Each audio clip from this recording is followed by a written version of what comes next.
All right, we are back live with Guilty Gear Strive here at EVO Warm-Up. We got Toku versus Saint on deck. We got Ram versus Kai, the battle of top tiers. Are on and cracking here. Definitely.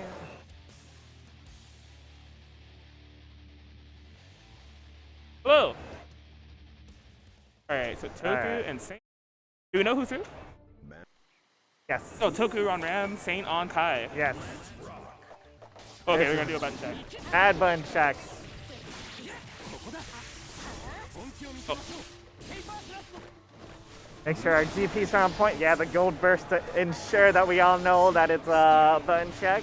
No button check is the same until you get the gold burst off.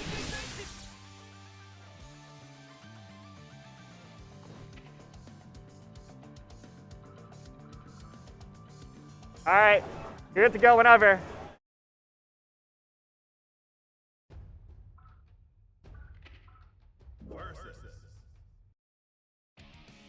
Who dares to enter the mayhem? Granblue, Kai, Geese.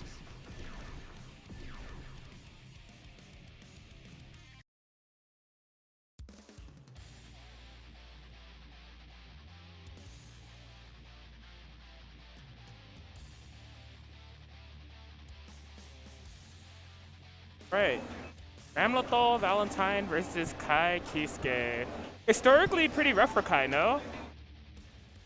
What's up? Historically pretty rough for Kai, no? Yeah, but I feel like the matchup has changed quite a bit. Mhm. The damage differential is no longer the same, and I think that's a big factor here. Yeah, I can see that. You know, Kai is coming off the buffs that they received in the previous patch. Definitely sitting pretty. Beautiful crouch heavy slash counter hit conversion into the right, the lightning for the wall break. That's going to be massive amount of minimum for Saint with the hard knockdown. But we have the corner here, but it's fine. Saint will take that. Yeah. A pretty interesting round one. Like, it was very apparent that that 2H is going to do a ton of damage, right? But Toku held the burst, so.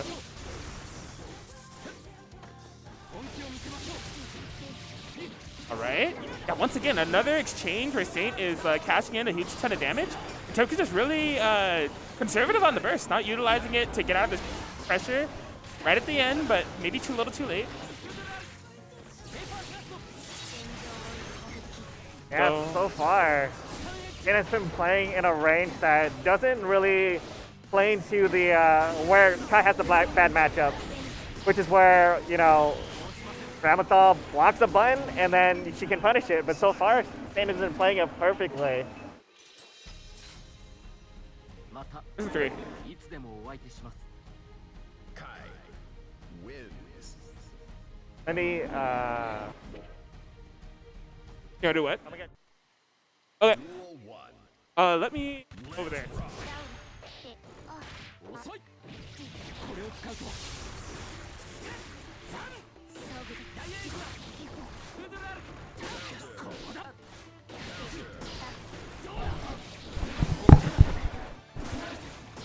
All right. Hey. Good to see you. Yeah, yeah.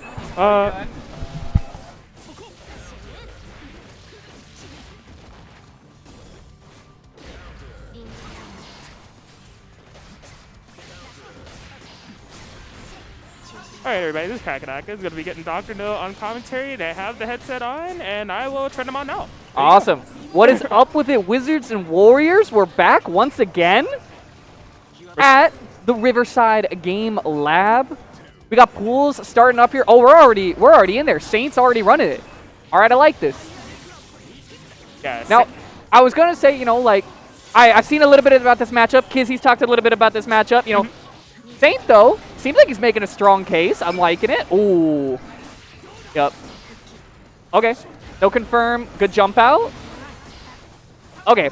I actually kind of like that. Saint went for, like, a delayed. He tried to see if he could get, like, you know, save his burst, but got caught on the way down. Toku kind of got the delayed buttons. Ooh. That was almost fancy. Yeah. Yeah, okay. The trade. Okay. And if any character's going to deal with that scramble situation pretty well, it's going to be Kai, right? You got fireballs, you can chip out a little bit, you got plenty room to work with, but Absolutely. Toku, a little bit less room to work with right now. Yeah. Kind of got his back against the wall. We'll see what he's got. Oh, okay. Good start. All right. Okay. Yeah, this is definitely some of the most amount of like early game momentum I've seen Toku get. Really, it's been a very Saint-centric match thus far. Even Saint's like something's been happening in the matchup. Saint lands like big hits, like a counter hit 2H, and Toku does not burst. Yeah. Maybe just doesn't know like what kind of damage he's gonna get out, or Exactly. Yeah. Yeah. or at some point, you know, you go for that like, oh, I'm gonna try to, you know, like make him think I'm gonna like burst, so I'm gonna wait on his baited burst. But if you do that so many times, eventually they're just gonna start comboing you. You know, they're just gonna be like, all right, well, I guess I'll just combo him. And speaking of combos, Toku finds a good one there. Yeah, that was very good. Toku getting around on the board. So, okay, yeah, trying to cover the skies. A lot of double jumps out of Toku, kind of. I think, like you said, oh, yep, that was, as I say it, Saint's kind of been getting air-to-airs pretty well, kind of finding Toku in his airspace, and Toku's trying to, like, avoid that with getting double jumps out, but see, now Saint's even adjusting to that, so you got to keep the mixed game going. What's it here? Gums tries to avoid the throw. Oh, that's it. Yeah, and I understand the ideology around the double jump. You know, you want mobility. Ram's buttons are amazing in the air, right? But like when you double jump, you know, you're adding a little bit of recovery on your landing, and it's also making you pretty telegraphed because you're reducing the air actions that you have. So Saint's been really good at matching that momentum. Yeah, and I feel like Saint really has the timing down as well. He's just like you said, you know, like he's picking his spots well for where he's contesting air to air, even against a character like Ram. So, the slam, that'll catch. Can't RC, but was a huge gamble to throw out there. Burst comes off. You can still get this one. Okay. I thought 6P was coming there for real from Ramlethal. Oh my Yeah. god, out the air, has the combo to start around. Back to back, what is going on? Has a bar to work with. What will Toku do with it? Oh, and there's the 6P there from Saint, as they'll be able to get the 3-0 victory over Toku. Yeah, I really like the jump K attempt there. Kind of like tried to come back, was just a little bit too high in the air. Wasn't able to make contact. And that'll be it. I mean, good attempt from Toku. I felt like like you said, you know, got a little bit of momentum in that last game, but you know what? Sometimes you get shrocked, you know. It happens, you know. First round matchup here, like these two are two players that I maybe Saint, but I don't think I've seen either of them come out here before. So, okay. You know, just a complete kind of like initial exposure type of thing going on. Yeah. Which is going to be definitely the case for a lot of faces in this bracket. It's pretty exciting. Yeah. I only recognize about like half the entrants. So. I was going to say, I recognize a couple of them from like Fullerton, Irvine area. Speaking of which, one of them stepping up to the plate right now, Akeno Best Girl sitting down here. Another Ramlethal, if you were wanting some more Ramlethal action. Very solid Ram. Really enjoy a lot of his stuff. Kind of, you know, whenever you meet somebody who plays a top tier, right? There's like one or two people.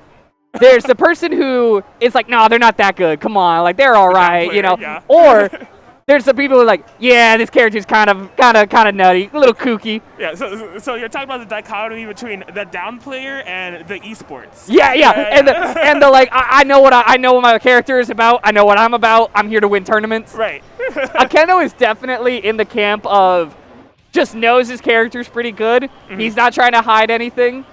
But when he beats you, he's just going to be like, well, I beat you. You know, like, you should have played Ram if you wanted to beat me. Yeah, you know? It's a very super noon school of thought. Yeah. I feel you.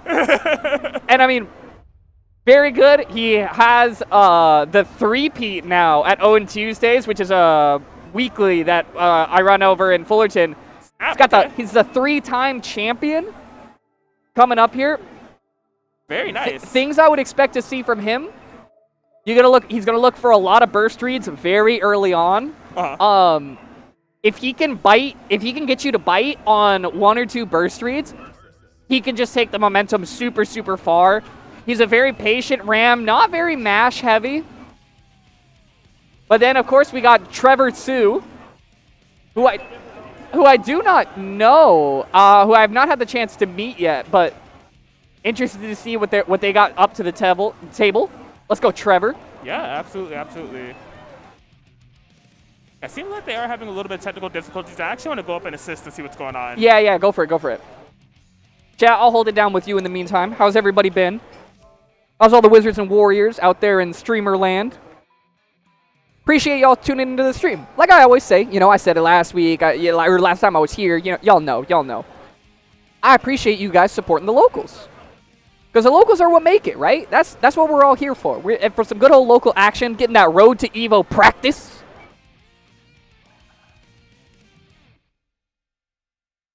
Taking a little bit of a sip of my water here. I kind of burned my tongue. I'll be honest, I was eating earlier. By the way, if you've never been out to Riverside Game Lab, the food court here, excellent. Like S+ tier food court. Only downside, I definitely, like, stuffing my face right before bracket started, burned my tongue a little bit. It was so worth it, I would do it again in a heartbeat. I got a shrimp fried rice bowl from... I didn't even get the name of the place. Oh, it was so good. Oh, was it good? All right, hold on. We got some technical difficulties. Controller issues. TOs to the rescue. You know how it is. I'm going to get chat pulled up on my phone here real quick. Hold up.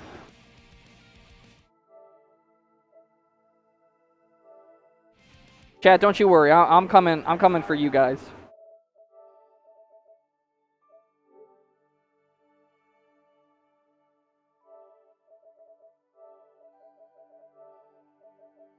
Do I have the bracket? Yeah, a little bit of it. What's your tag? Dadpool. You're up against Saint next round. Oh, I'm Saint. Oh, you're up against Dad. My bad. I thought you said you were Dadpool. I do not know. That I don't know.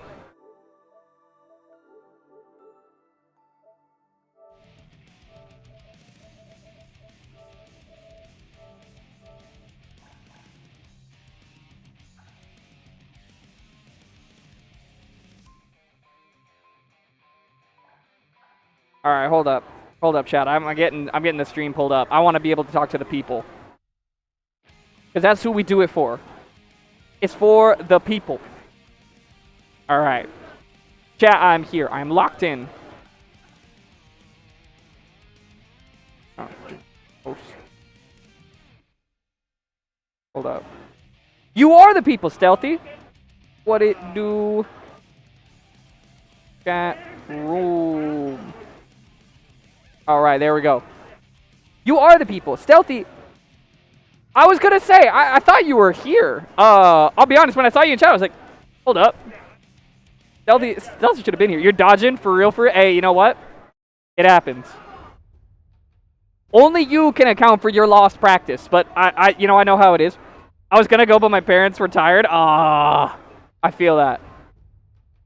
I feel that. No matter how far in life you get, you're going to get 3-0'd by your parents. That's just life.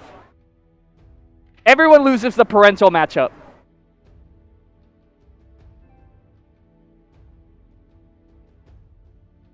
That's just how it be. I think we're going to pivot that match to be an off stream. You said you could drive? That's tough. That's tough, Stealthy. You know, it's funny. Akena was actually mentioning he was trying to fight you. He was like, I kind of want to play against Stealthy. I've heard Stealthy's really good. And I was like, yeah, I think Stealthy's pretty good. But you know what? It happens. Did you try to entice them with the awesome food court? Sometimes that works. But I get it. It's loud here. You know how we know how it be. Akeno, the guy who was going to play on stream and is now having technical difficulties, he's a homie. Oh, for sure, for sure. I got you, Stealthy.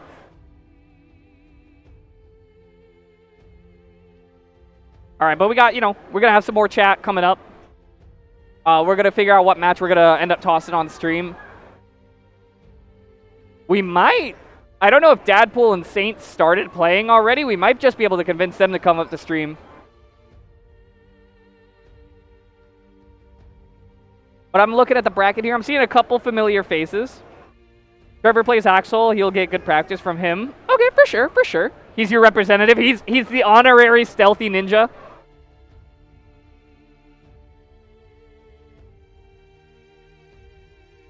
I like that. Send in the boy on your way. But it looks like we're gonna have Faded Sal versus Madude. Shout out to Madude. What's that? You Faded Sal and Madude? Yeah, you guys are good. All right, we got him locking in. And shout out to Madude. Been around this block. Was top 3 at the last RGL, if I recall correctly. Got second or third? I want to say second. Yeah, I want to say second as well. But definitely a competitor in his own right. Faded Sal. Do not know. Have not had the pleasure of seeing yet. So that's the glory of first round, right? Is you never know who you're gonna end up matching up against first round. You're like, I don't know if this dude got top 8 last week. I don't know if he went 0-2 last week. I don't know. You know. Right. It's a fresh battlefield. Yeah, I do have intel on Faded Sal. So they mainly play MK11. They did play in Granblue earlier today. Okay. Did pretty well. I got a good showing with their Gran. I was talking to them after. They say that they play Strive as well. They play Leo in this game. So kind of like an all-arounder. The thing I was impressed, even though like MK11 being their main game and Granblue, I can tell they have like very solid like just neutral. Right. Yeah. I was impressed. So. Got them fundies on lock. Yeah, they say that they historically like rushdown characters though. So Leo definitely fits that. Like if you want a rushdown character, like it doesn't get more in your face than Leo. So. It really doesn't. And then like. He's like a rushdown character that suddenly becomes a mixed character when he gets on you, and you're just like, wait, hold on a minute. Exactly. I thought I was gonna block. What do you mean? What do you mean you got? What do you mean you got like these? You got these like 10 frame gapped high lows. What? For real. So yeah, I'm interested to see what they bring to the table here against Madude. You know, as you said, definitely has been here for plenty of Riverside Game Lab Strive tournaments. Always does extremely well. Yeah, and this can be a little bit of a struggle for Eno sometimes. The hover dash definitely not conducive to getting yourself out of DP situations, but I mean, the nice thing is that Eno does have a couple creative ways to bait out DPs, turn things into safe jumps. And I mean, this is a matchup where whoever gets the first hard knockdown, it might just be over. You might just mix them to death, because both of these characters just have insane high-low mixes. Eno's a little bit better, but then you look at Leo and he's like, oh yeah, but I can also cross up side to side, so. Right. The only thing that I can see being interesting is going to be like how committed Faded Sal is to the Leo rushdown ideology. Because we do have Leo players here, the main one being Rama. But Rama, once he does knock you down and mix you, he is like extremely aggressive. But he actually plays the neutral pretty slow. Okay. He's like very fireball centric. Will is comfortable to play the ground game with you. Lots of far slashes and things of that sort. So that's the Leo player that we've all fought the most, including Madude. So I want to see Faded Sal's approach on Leo and see if it's like different than Rama. Yeah, we'll see what kind of started up. You know, one of the things that might slow it down a bit is the strum buffs that got on this patch. Oh, yep. Okay, there it is. And burst for burst. Super. But the strum buffs that got on this patch definitely kind of checks a lot of rushdown. Kind of, unless you're gonna low profile it, you don't get in for free like that. But speaking of get it in, my dude, immediately after the wall break, it's just all over Fade right now. Let's see how it goes. Okay. Overstroke, we're back into the left side of the screen. This is where we've been for a majority of this match, just right in this corner. Oh my god, commit on the DP, does not have anything to make that save. We're going to be eating a big punish. Nope, yep, high-low. Yeah, strong. Oh, yep, and see, that was sort of what I was talking about earlier, is there's creative ways that you can bait out flash kick in this matchup, and Madu's going to ride one of those straight to a 1-0 lead. Interesting. So do you know the ideology of why Madude did that? Like, because it looked like on the landing, Faded Sal was going to be behind them, right? Do they not get a punish, and that's why they did the jump back jab? Or no. So a lot of it is the way that Eno's dash will just kind of like, you can stutter step forward. A lot of Enos will use that to bait for, you can bait low, grab off of it, and then just kind of retreat back. And anytime you retreat, if you see them dashing forward, you have the electric dive you can do to kind of just regain pressure opportunities. I see. Speaking of which, gonna use a super there. Punish. I think he actually grabbed him out of DP. Oh, maybe twice. What a game. No, Not throwing full DPs, beautiful. Madu definitely smelling a bit of the game right now. For sure, for sure. And they're cooking. Oh my god, that was a beautiful air check. I love that. Yeah, really good call out. Trying to look for fireballs a little bit. Faded Cell, I actually think I'm a little bit leaning into what you were saying, where like I'd like to see Faded go. Oh yeah, command grab super. It happens to the best of us. It does, it does. I have a mask on, but if I didn't, you would see me grimacing. Yeah. When that hit. I hate getting hit by that. It's just like it's such a cherry on top on Ino's Oh kit. yeah. Like she already has like the high low, her fireball, her stroke, and just good screen control. And then Daisuke was like, what if we just gave her command grab super? Like, yeah. On top of everything, let's just slide her in on one of these. I will say, I would like to see Faded Sal be a little bit more aggressive. Yeah. As well as Leo has some good options to deal with Madude's jump-ins. You can, the one I always call put your dukes up, where you get that one hit of armor and then you can check. Really good for checking jump-ins. But Faded Sal just kind of, he's not doing anything with a lot of the space he has, but maybe we'll see it get started up right here. Oh my god. I wonder what Faded was trying to bait out there. Because I mean, like, Ino's wake-up options are more so like a Barre-esque. There's not like a DP or anything, but went for the big call. Unfortunately, it didn't pay off. Yeah, I kind of wish Faded Sal would have just taken his turn, right? Especially Yeah. when you're down 2-0. Trying to get a little fancy with a bait like that is just, I don't think it's the same opportunity that Faded Sal saw in it, but Oh, that's the wall slump. Yep. Oh, beautiful. I love that. I love that. Okay, Faded Sal. Yep, get rid of the dust, cross, overhead. Okay, good damage off this. Yeah, this is what Faded Sal is needed. Momentum just like this with Leo White thing. Oh. BRC, this is oh, that could have been a lot, but just wasn't ready. Those BRC confirms, if you don't have them in the heat of the moment, they could be hard to get going. Yeah, I actually really like the BRC there. It gave you the extra time, but unfortunately, time is gonna be all you had left to spend. We'll be seeing you down in the losers bracket. Madude gonna be moving on.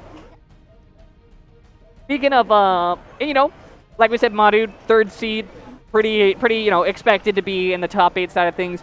Oh, yeah. Speaking of being in the top 8 side of things, we got another match of people that I might expect to see on the later end of this bracket. I believe we have Saint and Dadpool sitting down at the setup. All right. So we saw a little bit of Dadpool, a little bit of Saint just before. A little bit of that Kai Kiska. But we'll see what Dadpool's able to do. Dadpool is the Ramlethal, correct? Ramlethal and Jacko. Ramlethal and Jacko, got it. Yeah.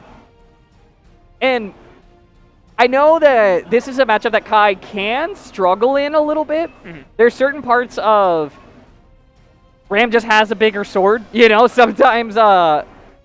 Sometimes being a fencer in a world of great swords is just not exactly what you're looking for. But I definitely feel like it's a possible matchup. And I mean, if you're Saint, you kind of already got your primer on the match before, right? You got the 3-0 going. You were feeling good about the checks you made. Right. Just gotta be able to carry that through here. Yeah, that is true. Although I will say, like, one thing that we definitely saw from the previous match, Saint versus Toku, was like the just comfortability that Saint felt in the approach. Like Toku going for the double jumps, Saint having a very solid read on that. Mm-hmm. Saint finding those massive counter hits on their approach and everything, and just really feeling comfy cozy on the matchup. One thing I know for certain, Dadpool isn't very jump heavy. Like they can be at times, but it's more so like doing a single jump at you and doing jump heavy slash to check your 6P checks. So I think it's going to be a much more aggressive, in your face, what we come to expect from like a Ramlethal type of play, rather than Toku trying to find their ground and not being able to against Saint. So I'm interested to see the adaptations at play. Yeah, I'm really looking forward to kind of seeing, now I guess how to deal with the the higher end of like, okay, cool, if he's jumping a lot, I have my answer here, but are you ready to deal with the rest of, Ramlethal's toolkit? She's got a big toolkit. So we'll kind of see where Saint's able to make some matchup magic happen. I do really like, I actually really enjoy a couple of Saint's, like, reserved nature when it comes to his Fireball game against Ram. That is sort of a big part of it. And sort of like a hallmark of Strive, right? It's like there's not a lot of characters that have a very good Fireball game unless your Fireball is absurd enough you get to play with it. But, I mean, even then, there's a lot of characters that can kind of like find ways to blow you up just for hitting the Fireball button. But we'll see what Kai's able to make here. It's got the Jacko coming in. Dadpool running in on the Jacko. Another character that can be equally as oppressive when she gets her game plan started. A little bit harder to get the game plan than Ram, but definitely got some stuff. Oh, okay.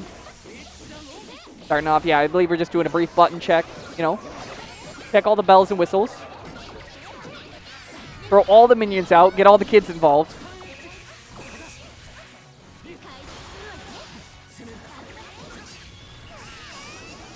Check everything up real quick. Looks like should be getting along here soon. All right, all right. What's that?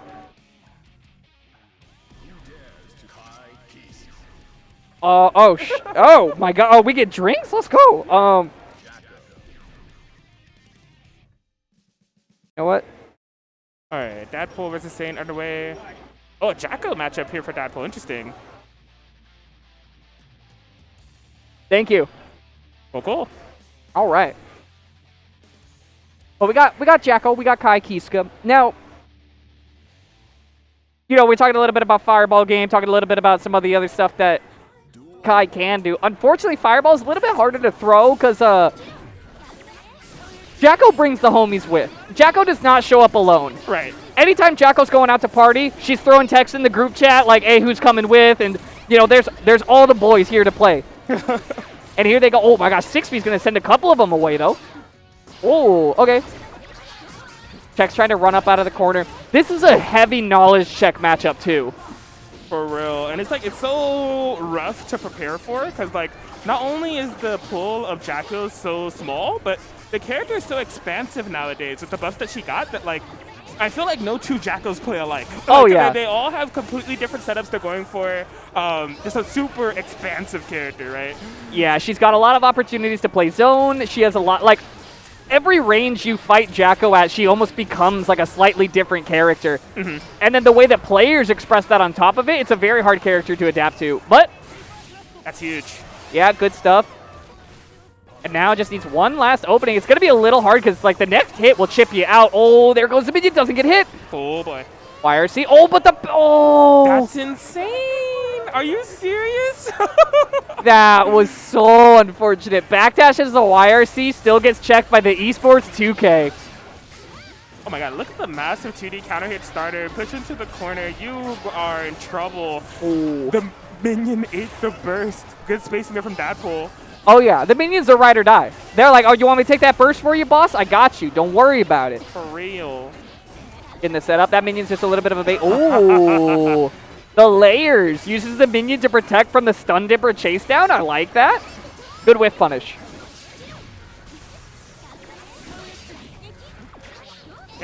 Yeah, just really having the minions do a lot of work in the neutral game here. A 2K check there from Dadpool. They're probably just going to be one hit away from you to take this, and that's going to do it. The minion kick, Ronaldinho soccer, Dadpool going up one game. Yeah, game one just going kind of Jacko's way. I mean, again, right? It's like it's a little bit of a knowledge check. You got to adjust a little bit to what Saint's able, or excuse me, to what Dadpool's bringing out, but seeing a little bit of adjustments here from Saint. Okay. And I'm hoping, you know, Saint kind of recognized Dadpool had a couple setups there where he was looking for stun dipper or he's looking for something heavy commitment from Saint. And I'm hoping he's keeping an eye on that because you don't want to get blown up mid-set, but speaking of getting blown up, kind of just got put in the corner and run over. Yeah, that was good. A really great early victory there for Saint was getting the burst out so early in the match and being able to maintain Dadpool's positioning in the corner. So Dadpool did not really have a lot of escape options available, no minions. Very well executed.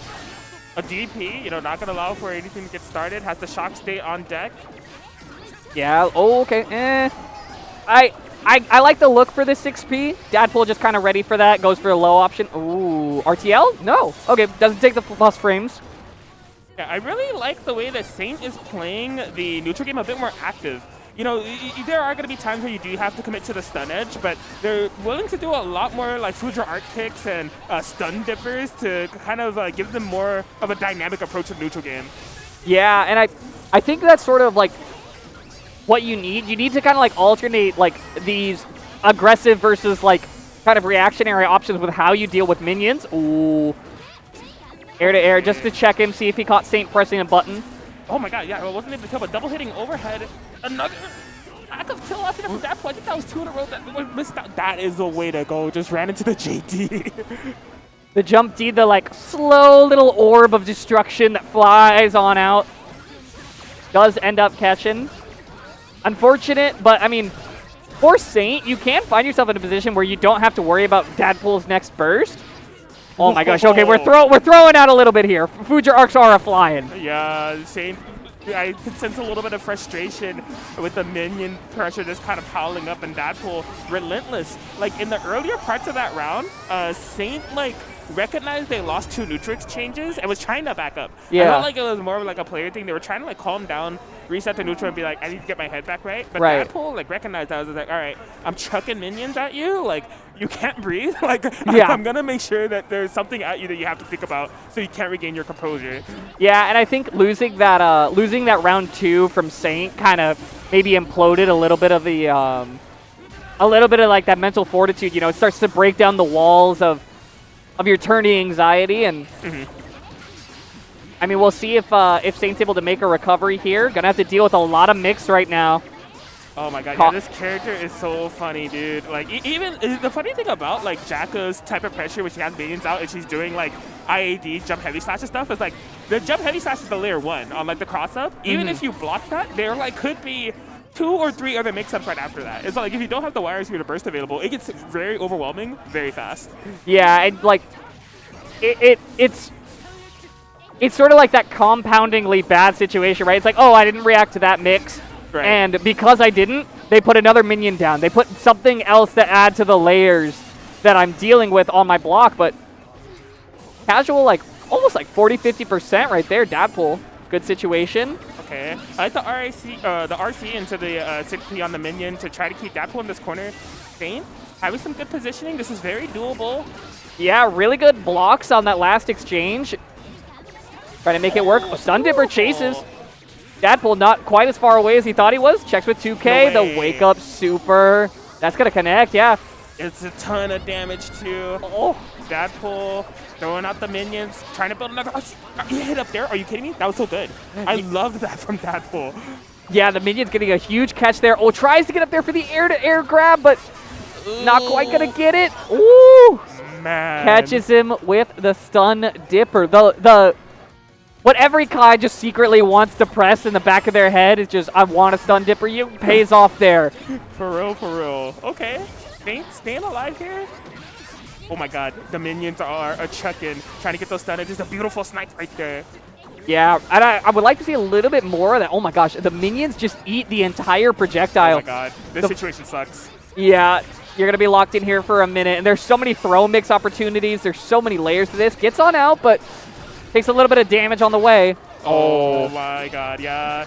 The minion cheer. There's 2 of them on deck. The minion meter is high. The 2D starter. This could be it, actually. Oh. Yo, fancy stuff. Wasn't quite able to kill, but Saint is just on their last life. Gold burst, stun dipper, RC, everything. All right, yeah, spend it all. Get all the damage you can, right? See if you can get some positive tension going on your side. It's the throw mix. What's the next one? We're going to have a bit of layers to this one. FD meter is running out, so eventually you're going to be off to just hold this.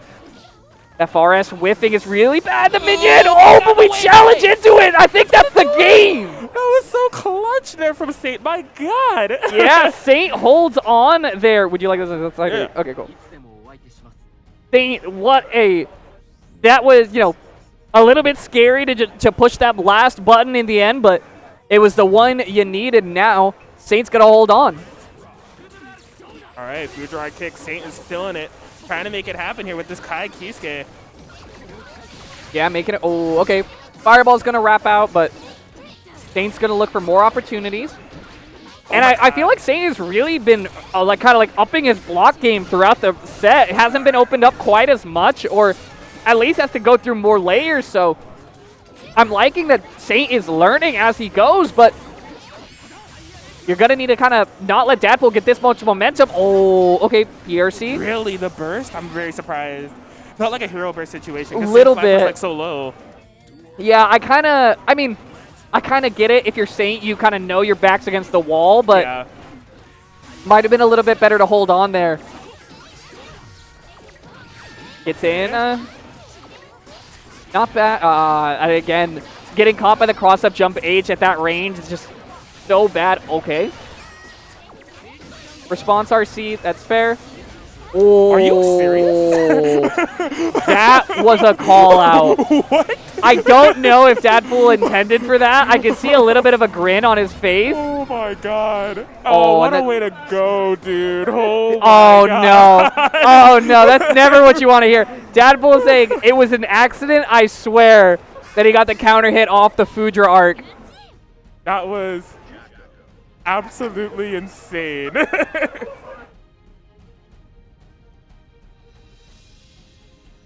Okay, well, that Oh, with the man. 3-1 victory over Saint, they're going to be going on to the winner's quarters. They'll be fighting Dudify Yep. as we persist with this bracket run. I think I see Methane popping up against Trevor Sue. Yeah, a lot of it looks like a lot of familiar faces are making their way up to, you know, the upper ends of bracket. Methane is going to be up here next. Dudify, another dude from the local scene, going to be coming out here. And I feel like if you're going to have a first round character, right? Like if you're going to look for any character to just like bring into round one, Jacko's a pretty good one. Just knowledge check your opponent, and credit where credit's due. You know, Saint was building his matchup knowledge like during that game. He was like adapting to the mixes really well, was finding opportunities where to get around the minions. Unfortunately, just, you know, like we said, you know, you were down 2 games before you really started picking it up, and at that point you just don't have a lot left. You don't get that much room to play with. And unfortunately, that just ended up going, well, unfortunately for Saint, fortunately for Madu, our hero, moving on. We'll likely be seeing him at the later ends of bracket. But up next, we got, is this Methane and Trevor Sue?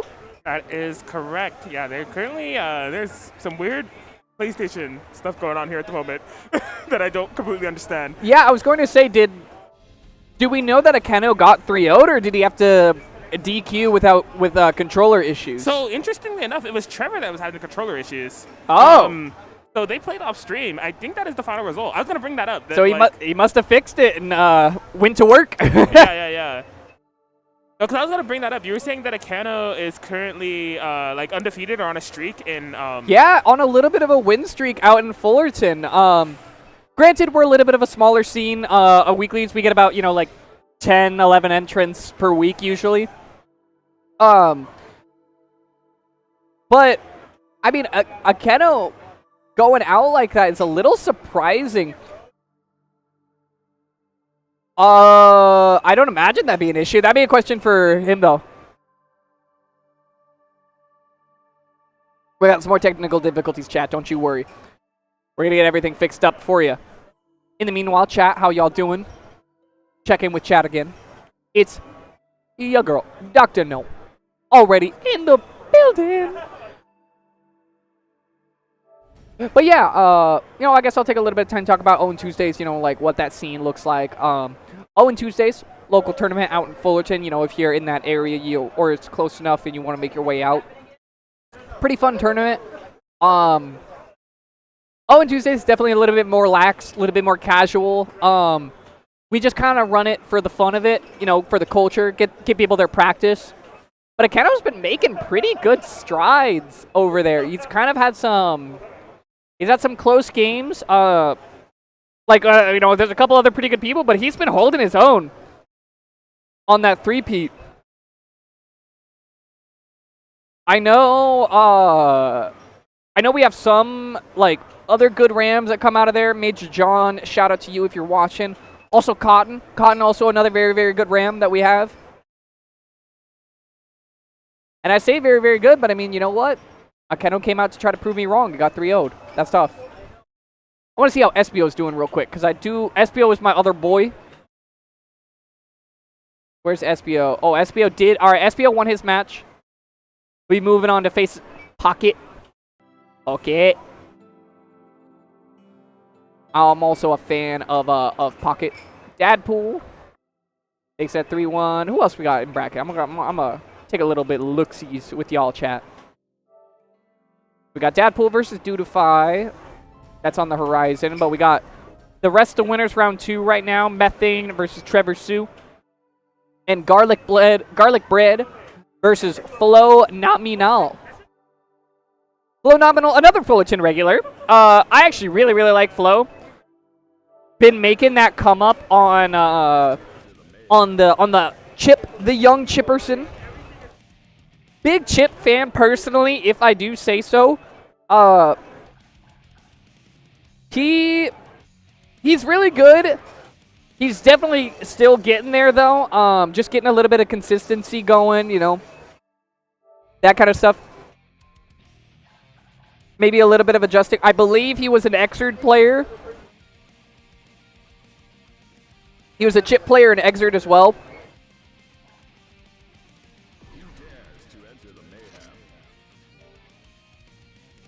Was pretty solid there.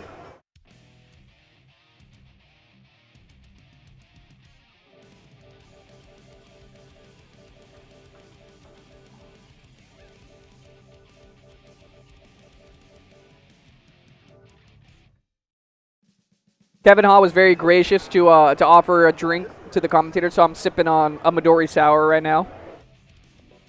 Something simple. You know, I'm driving home later, so I am not like that much of a lightweight, but I am pretty close to lightweight. Let me tell y'all something. I do not drink often. I drink maybe like 3 or 4 times a year. No knock to anyone that does drink, just not really for me. You know, that's not, you know, I'm not exactly the best at, you know, like kind of partaking in that sort of thing. Does make me a great designated driver, though, I'll tell you that much.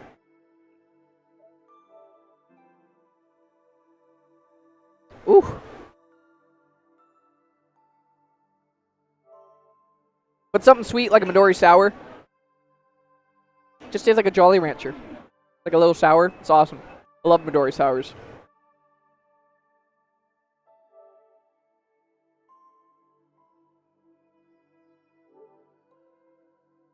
I will say, this was like years ago now. The last time, or like one of the last few times I went out drinking, I don't know if you guys knew this existed. There's a drink out there called, or there's a brand of vodka. Does this still exist? I want to find out. Hold on. Let me look up. Make sure I'm calling it the right thing. Yep, here it is. Vodka. Vodka, for those of you that don't know, is it's like a vodka brand, but all of their flavors are like weird and wild. Like, I'll read off a couple here. Fresh cut grass, wasabi, apple pie, salty caramel popcorn, and probably my favorite like flavor to just read in a sentence, electricity.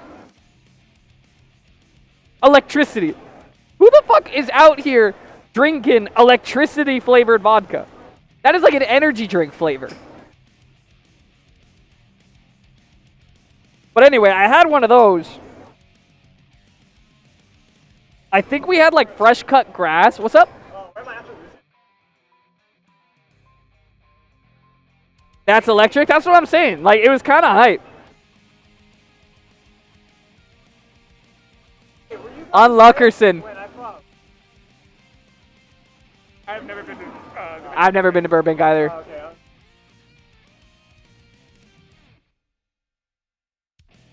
Oh yeah, it definitely wasn't us because we go stream Dragon Ball. Yeah. Yeah. All right, but I think we're pivoting over to the losers bracket. I see losers round 1 sitting down here. Akeno, if you go, do not go 0-2 on stream. Just don't make me have to, like, gas you up, you know, talk your shit, and then just go 0-2.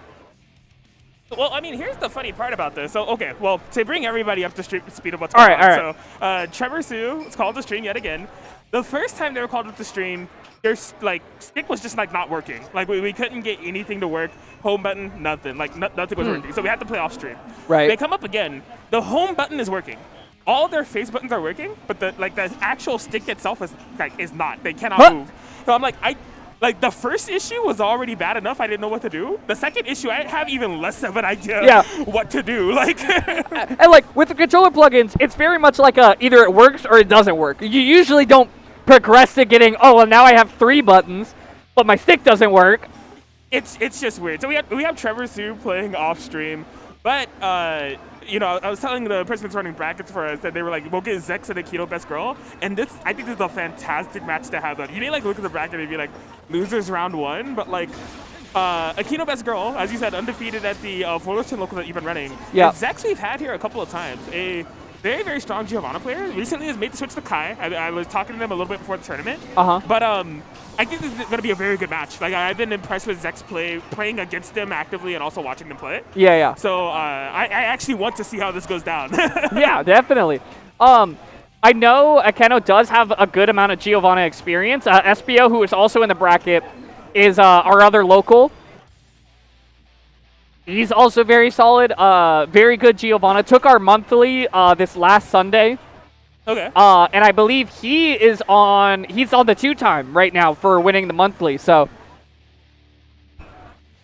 he's got some good practice under his belt right now, but you got to earn your way there first. Akeno versus Zex. We do not have any Kai Kiskas out here in Fullerton. I will say that. That is what we are significantly lacking. So we'll see what Akeno has in store. I mean, I guess if you're looking for research on the character, let the full intros rock, right? Just be like, okay, hold on. I got to run all the notes in my head. I got to review before the final. Right. A quick funny story about Zex. So, like, Zex on the Giovanna, I was talking to them earlier today before the bracket. They told me that they switched to Kai, right? Right. And they were like, yeah, you know, the Kai's coming along fine. And they were like, I feel like I haven't been very good on my whiff punishes and, like, reactions. And so, like, I had matchup experience against them, and I was like, what did you say? Because, like, playing against them, I played Testament, and, like, the consistency and what they were like whiff punishing to us, like, blew my mind. Like, it's all just, like, I don't know if you just have like a high expectation or just like what's going on here. So yeah, I'm interested to see what the Kai brings to the table. Yeah, it's very much that, like, how high on the mountain do you really want to reach? But right. I mean, right now Akeno starts off with a perfect, great look so far. I kind of understand it. Not that I'm going to, I'll try to not to get on my downplay, but a lot of people are switching away from Geo. A lot of longtime Geo mains are kind of pivoting away. Right. Just because, one reason or another, the patch not quite it in a lot of like high-level Geo's opinions. So we'll kind of see. We'll see if Zex, kind of sticks it out here. Like we said, a little bit of a hard matchup, but Akeno. Oh. No way, full charge does. Yeah, off of a YRC. Oh. Okay, you know what? You didn't burst. He dropped the combo. That's on you. Yeah. Off the full charge does situations. Like, even if your opponent has burst, it's such, like, big damage that's on, like, deck that you might as well just go for the combo anyways. Like, yeah, right? Just take, okay, tries to dust for dust. Bro, okay. Massive far heavy slash here. We are seeing the battle of buttons, and when it comes to a range war, Ramthal's gonna win that every time. Yeah, and I feel like Zex is playing really scared right now. Kind of like, you see how many backdashes he's kind of had throughout neutral until he gets to this range where he feels a little bit more comfortable. Ooh. That was a risky stun dipper, but it didn't go full punish up to 2K. Yeah, I was looking for the... Oh, you cannot just slam a Jamma. All right, the stun edge check. We are tied up in round. Big 2S. Okay, very good presence of mind. Well, okay, we're gaming. Oh my god.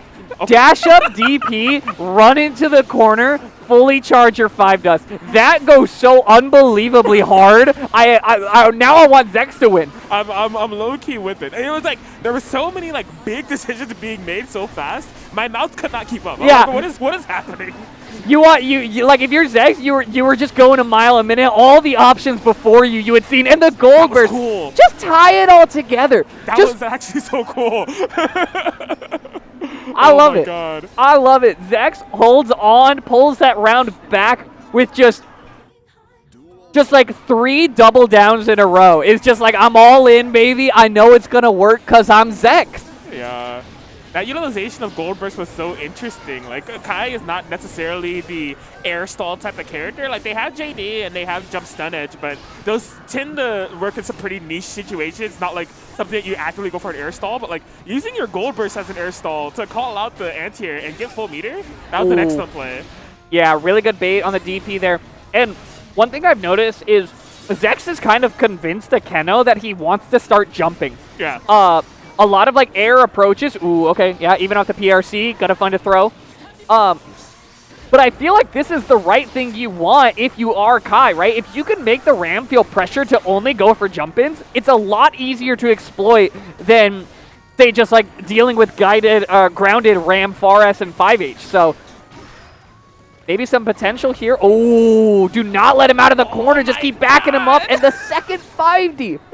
The way that one worked, he faked like he was going to go for a run-up throw. He stopped right outside of run-up throw range and did far D as a throw bait. Like, yep. Zex's decision-making is like, it's very interesting. I love it. It is, I don't even want to say like entirely gambly, but it's very much like he is putting a lot on the line every time, but he is getting massive rewards for it. Right. And now Akeno just kind of needs to keep him locked down, doesn't let Zex out of the corner. You got positive tension, so we could be here a little while. Okay, oh my god, look at the risk gauge building up here. Zex is very low. Oh my god, yeah, just off the 2S. I felt like that should have been it. It actually was a little bit less than I was expecting. Zex with the 2K counter poke out the corner. We are still building up the momentum, coast-to-coast conversion. Yup, and now it's going to be into the corner, the mix. Ooh, multi-overheads. Blocks off the lows. Okay, good blocks from Akeno. Ooh. Ooh, okay. Okay, I like what Akeno was going for. He went for the flip. He was trying to see with the PRC if Zex is going to commit to 6P, like if he's looking for that.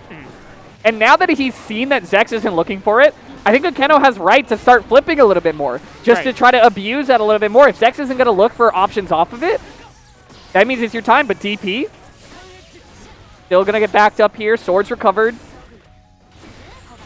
Hey, yeah. So, oh my god, yo, the stun dipper to get out of there. A burst from Akeno Best Girl. Zex still back up against the wall, but slowly but surely fighting her way. Oh my god, that's a big gamble. Yeah, that's going to be a bit of damage. Oh, barely drops a conversion. I almost kind of wish he just went for RC there. Oh no, RC burst. Oh my god. Okay, this is okay. You're not going to get hit here. Yeah, because you have PRC to protect you. It will just kind of set up the layer to this, though. PRC, you're a little slow. You're going to have to take your turn. Oh, my God. Ramlethal Valentine. You know what's a little bit better than a fireball? A giant sword that you can just cast out. And good stuff to Akeno. Holds it for the situation he needs it most. For real, for real. Okay. Yeah, some great decision-making. Akeno having a little bit more solid control with the mid-range, which I think is necessary. Playing to Ramlethal's strength in this matchup of just the far heavy slash to keep Zex at bay. Including an anti-air far slash, which I'm a bit disgusted by, but I digress. It anti-airs. It's a grounded tool. It plays footsies for you. It'll do your laundry. What this button can't do is only up to you. For real. Oh my gosh. Yeah, Akeno's like decision making is fully committed on trying to keep Zex cornered. They've even made a couple like committal decisions, and I guess all for the sake of just keeping Zex in this corner. They recognize that this is where Zex is struggling, and they want to amplify it as much as possible. A missed super input there is going to cost them though. Yeah, and that could have been that's the difference between plus frames and not. But okay, you know, PRC, go up there for the grab. Jumping after round start there when your opponent has 50% tension is so difficult. Yeah. All right, Akeno getting a little bit of momentum. We were playing that footsie game. Beautiful challenge on the gap there from Zex. Yeah, Zex has had a couple good challenges on Akeno's gaps there. Oh, maybe thought it was a throw mix. No big damage, though, so you're okay. Oh, my gosh. Stun Dipper once again gets in. All right. Gonna be able to get the wall break. That's a ton of damage. Zex, one hit away from being able to take this. Gets the 2K off the run-in. And they are going back and forth. Like I said, I'm really glad that this is a stream match. Like, loses round one.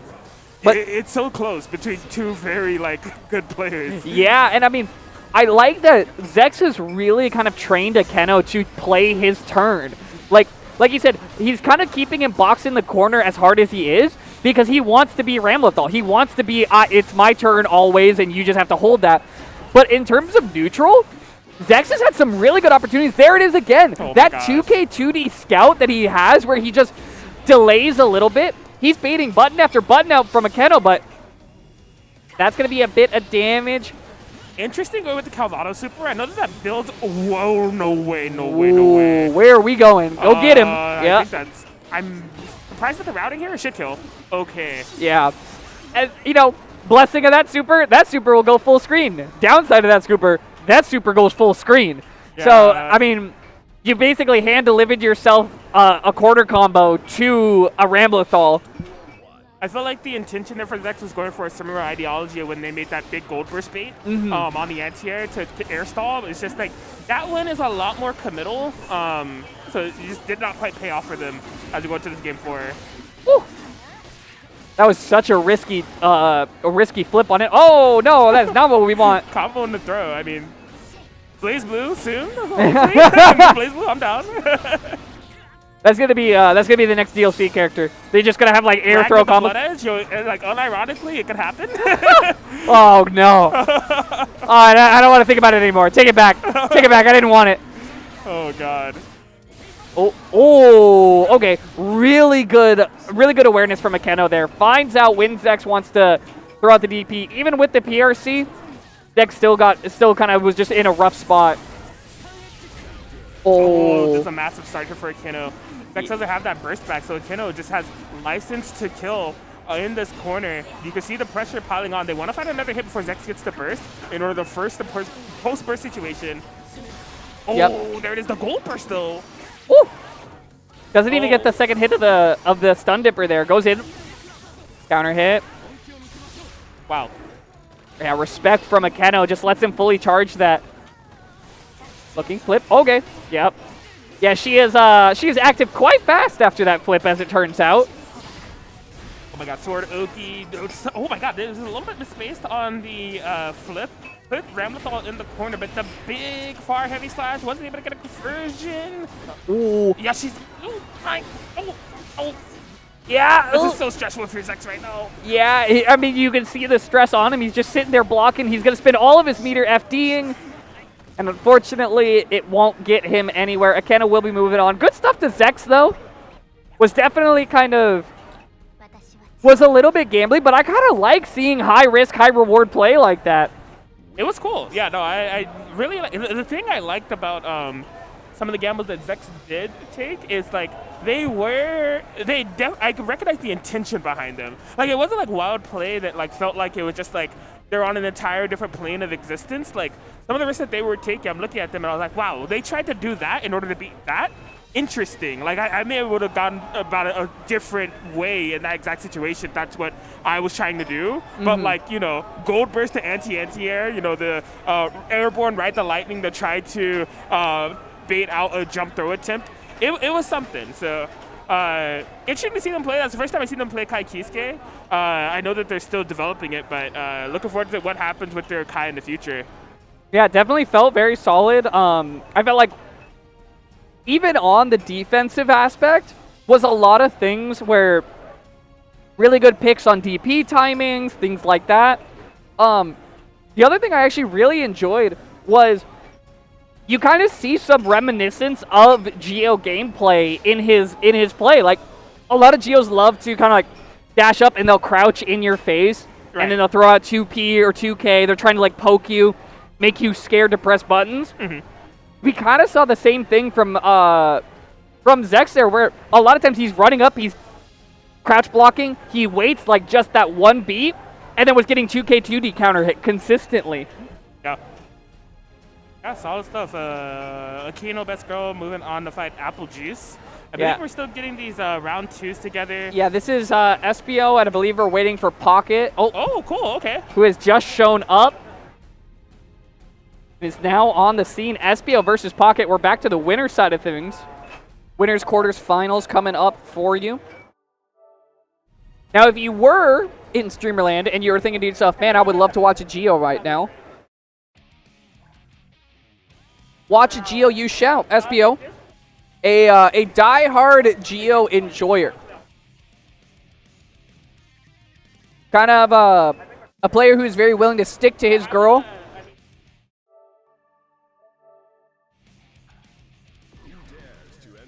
And you know what? I gotta respect it, right? If you believe in your character, it's gonna make it a lot easier to kind of make those ways up.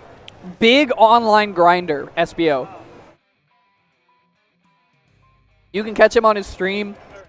He is always in the lobby, just hanging out, willing to run set with whoever. All right. And I'm really interested. Now, Pocket is a Nago, if I'm not mistaken, right? That is correct. Yes. Pocket do be playing the Naga Ryuki. Pocket and Methane, from what I'm able to see, possibly training partners. Like when they were at the previous Game Lab Guilty we had, they were hyping each other up. And like when they had to play each other in either losers finals or losers semis. Yeah. And they were just like, what? Like, how do we end up here? Like, but both of them very talented. Looking forward to both their stream matches. Pocket going to be the one that's coming up first. Who's going up against SBO. So SBO I have not heard of, but they are the person that sent Zex to losers. So yeah. I have no doubt that they're a capable player if they're able to take out Zex. I'm really curious to see this matchup. Yeah, he's a very, very solid Geo. Like I was saying, big. So yes. Zex went down to their former character? I hate when that happens. No.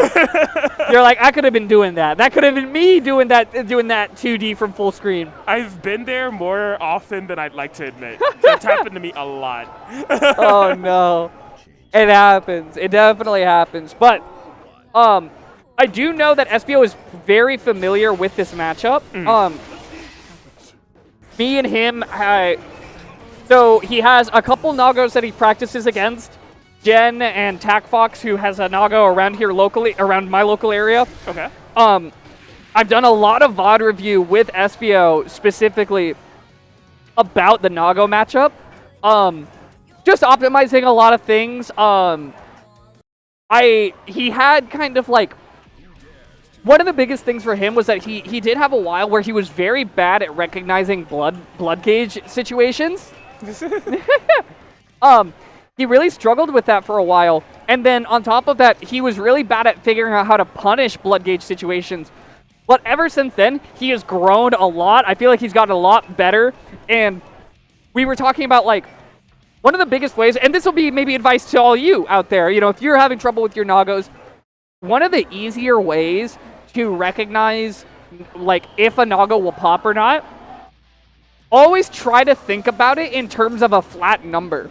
Okay. Like Beyblade is 1, Clone is 1.5, Fukio is 0.5, and it makes it kind of easier where you just have to count up to 3, right.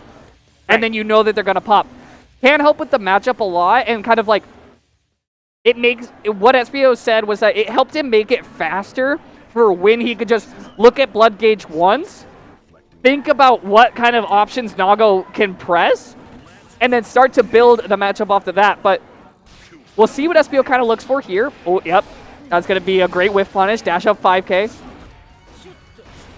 All right, yeah, has Pocket here cornered. So, like, I played against Nagaryuki a couple times. My two characters are Testament and Mei. And once I picked up Testament, I was just like, I'm never going to fight Nagaryuki with another character again. Because I don't have to approach him. Like, and so I look at this match and I'm like, Giovanna, like, you have to get in his face. So I would hate doing this. But yeah. SBO's making a good job of it thus far. He has a ton of damage already done to Pocket, trying to turn the tides now. Oh, yeah. My God. Oh, yep. And with 100% meter, you got to throw it out sometimes. One thing I will say, I always yell at SBO about this. He plays with 100% tension so often, which Season 2 kind of gave him a slight buff for that because Geo does have that chip damage, but definitely making a little bit of a better case for it right now. And this is where things get really hard, right? Because Pocket with 100% or with almost 100% blood needs to really be careful about whiffing buttons because Geo will dash punish so well. Yep, and even there, full screen, you're gonna pop. Allow me, I'll just sneak on in, find game 1.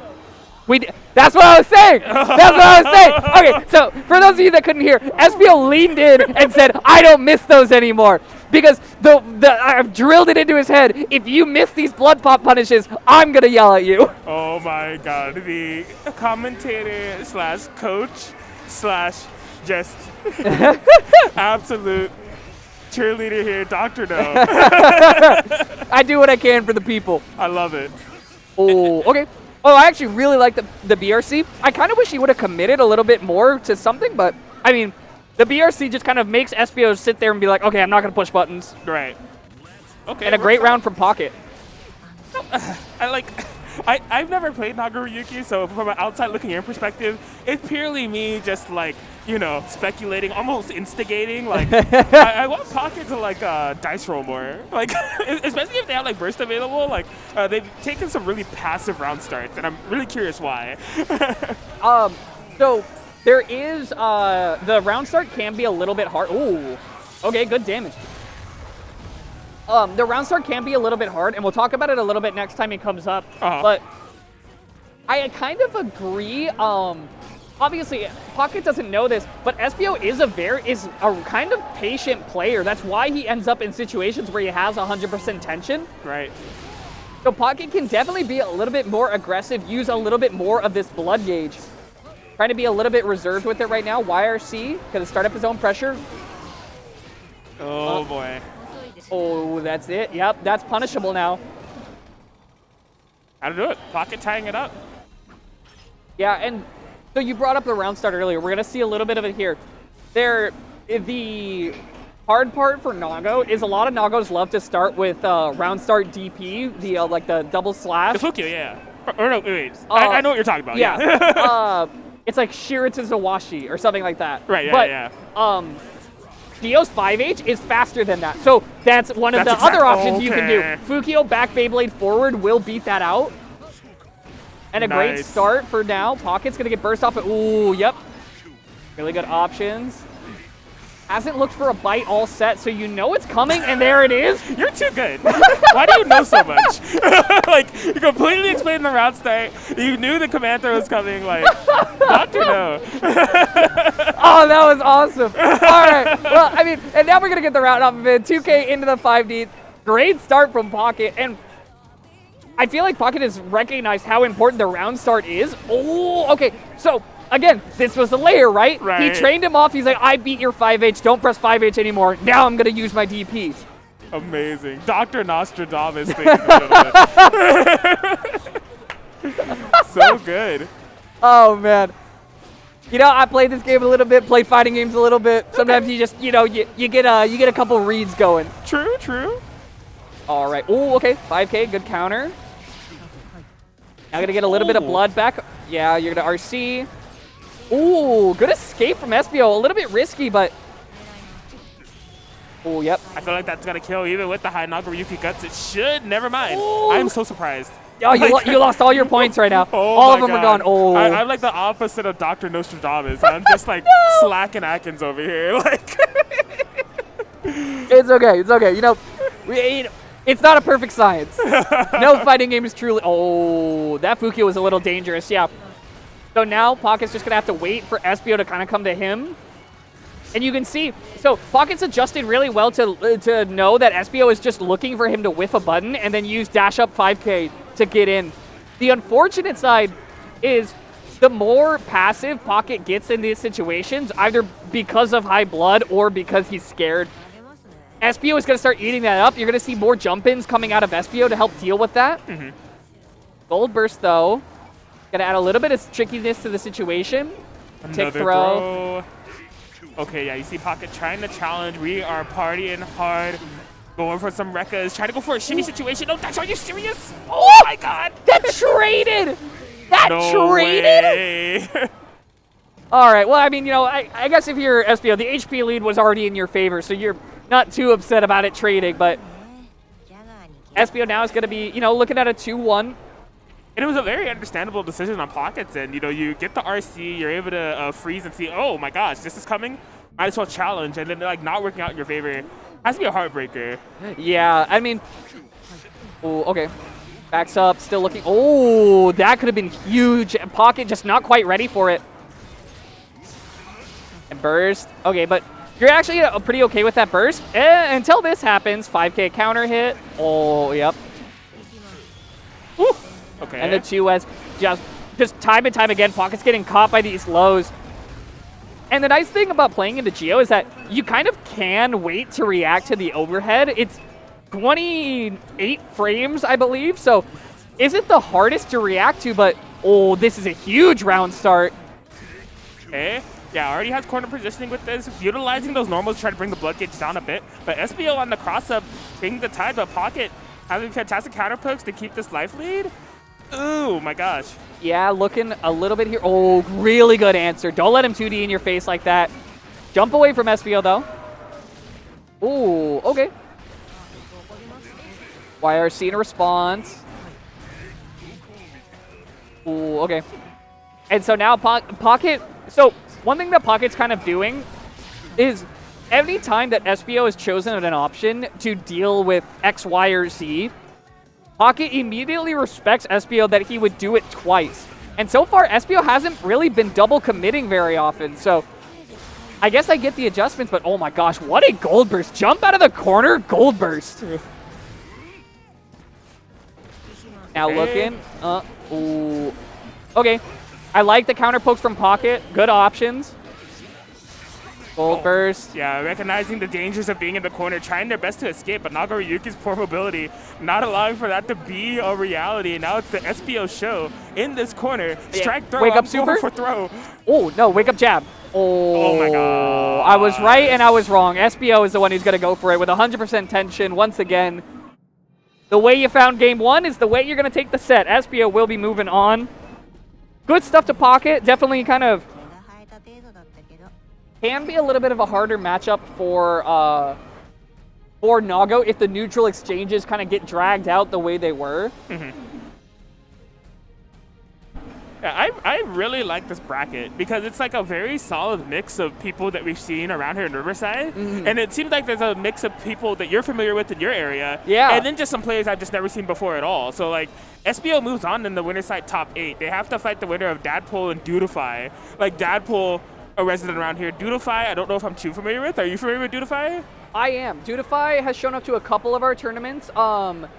Is definitely a decent player. Dudify is not definitely like on the cusp of top 8 a lot. Definitely has some stuff that he's able to pull out, but I think as a player, he's kind of had his head down to the grindstone a little bit, which you always kind of love to see, where he spent time kind of, like focusing on what character he's going to play and then just optimizing anything. He enters a decent amount of online tournaments as well. He's in a lot of like Discords I'm in where he's just like, hey, is anyone trying to run set? He's always kind of like in there in the lobby, at least for a little bit. And I mean, you know what? It looks like it's paying off. He's made his way into winner's quarters, so we'll see him go up against Dadpool in a bit, but we got Methane and Diosporus. Yeah, this is a matchup I really want to see. So Methane placed top 4, if not top 3. I think it was top 4 at the last Guilty Gear Stripe tournament that we had. Yep. Very solid Ramathal player. I'm really interested to see what they bring to the table this time around. But Diosporus, I think if they didn't place 5th, they placed 7th. Like, they placed fairly high. And I was extremely impressed with their Milia. Like, I'm pretty sure it's, like, probably the best Milia that we've had here. We've had a couple. Like, Paul actually plays Milia. We had, what was their name? I think Luna Goodgal has played Milia here as well. Okay. But like looking at Diosporus' Milia, like the game 5 situations that were happening in their matchups, I think they played Madude. I was like on the edge of my seat, and they just have like such high screen awareness, and they utilize Milia's mobility so insanely well. And so I was very interested as to why. It turns out that they play, I think it's Izuyoi in BlazBlue, which is a very similar type of like mobile character. So like Milia just like fits like a glove. But Yeah, I'm really interested to see this matchup. Like, these are like two high caliber players in the SoCal area, and in a very interesting matchup as well. A very, as I like to put it, a fly and fly swatter type of matchup. Yeah, it is. I know a lot of Milias really like this matchup. I know Foss really likes this matchup. I've heard from other Milias that they do enjoy this matchup. They think it can go Milia's way pretty easily. It looks like we're in there. Are we? It feels like it. Yeah, I was going to say, this looks real. Yeah. Yeah, I'm going to believe it's real. All right, ooh, the winger. All right, we catch the air-to-air.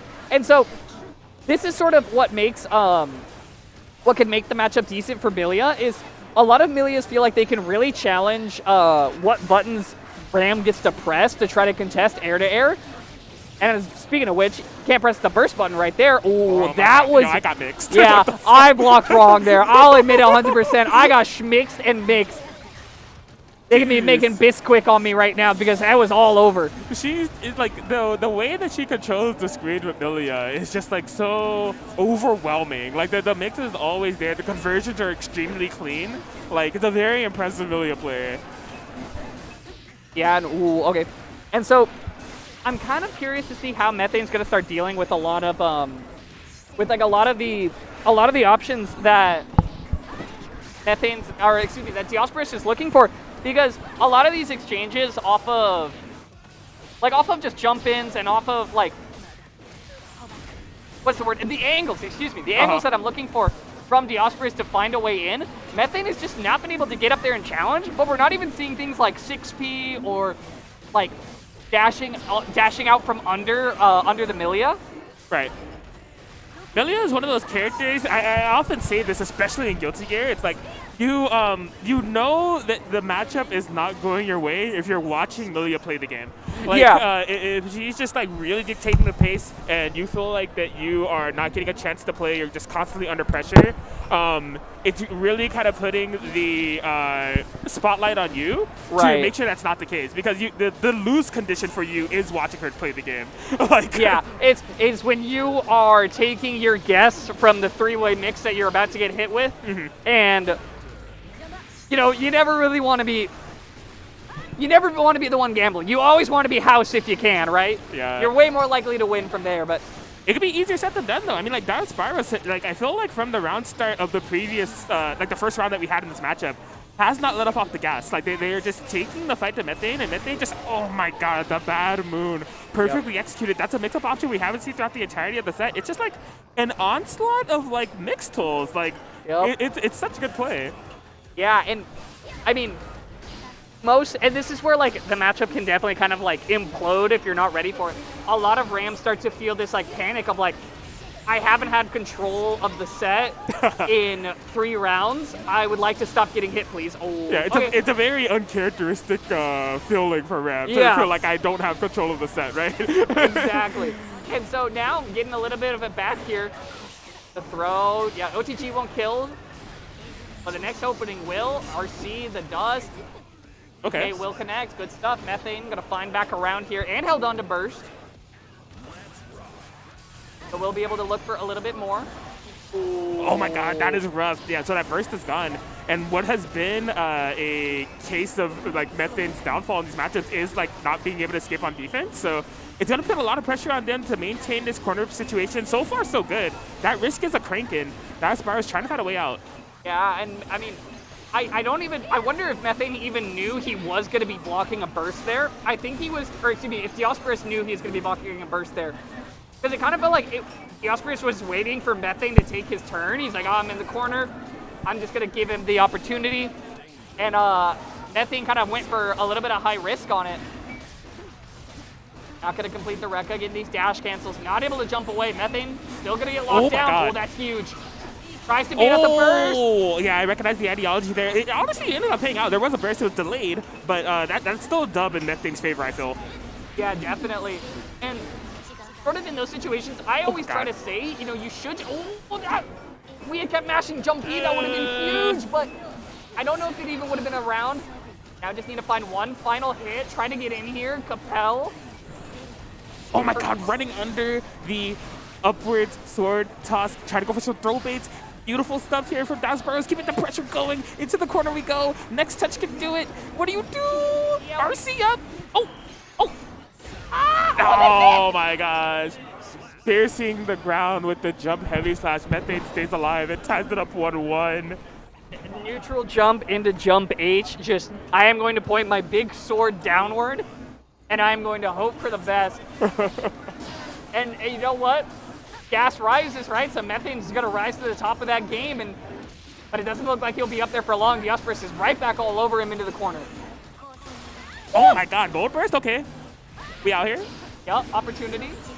DRC gonna push all the way into the corner here. Ooh, not gonna be able to go get your sword though. Okay, something that I notice is a huge adaptation for Methane. We see so many JAs that they're trying to do to counteract Dasburrows in the air game.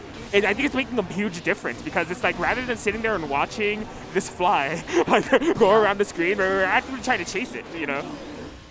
Yeah, and once again, the TK Bad Moon is just so fast. Not gonna kill off of this conversion, but is at least opportunity. As well as some positive tension means Diospris should have a little bit of extra damage, or excuse me, extra just kind of go button. Oh my god, yeah, there it is. Those oh my god, those JPs yet again. But okay, the Milia's J slash is bigger than JP, so I understand. Yeah, and I mean, Diospris is kind of recognizing that right now. He said, okay, if Methane is constantly trying to go for these air-to-airs where he's trying to jump P me, he's trying to get something going, I'm just going to start throwing out Winger. I'm just going to control that airspace. Oh my goodness. No way, no way. Methane, we have not seen a defensive burst from Methane in the past like 4 bursts. He is just willing to throw it out on the gold. I love it. I mean, it's been accounting for like these massive turnaround situations they've been able to get. You're talking like wall break, a big hit, and yeah, Dasburrows was basically forced to burst on the first hit. If not, this was going to be round. Now they're tied up. This is a very pivotal game here. Yeah, and I kind of like that Diospris didn't burst there, right? Just hold it for the last round. Feel confident that you can pull this out. Right. Now looking, and I will say, Diospris is doing a really good job of not overextending. A lot of millies will sometimes go for like the extra layer of doing S-disc or something like that, just to see if you can catch Methane pressing buttons, but Diospris is definitely kind of just taking his turn slowly but surely. That was so good. Oh my god, the frame trap with the Bad Moon and the RC to follow. We are in the corner. Methane does not have a burst available. Commits to the wall break. We're going to reset the neutral. I actually think this is pretty hard for Dasburrows. Methane popping that BRC and trying to get the pressure started. Push him to the corner.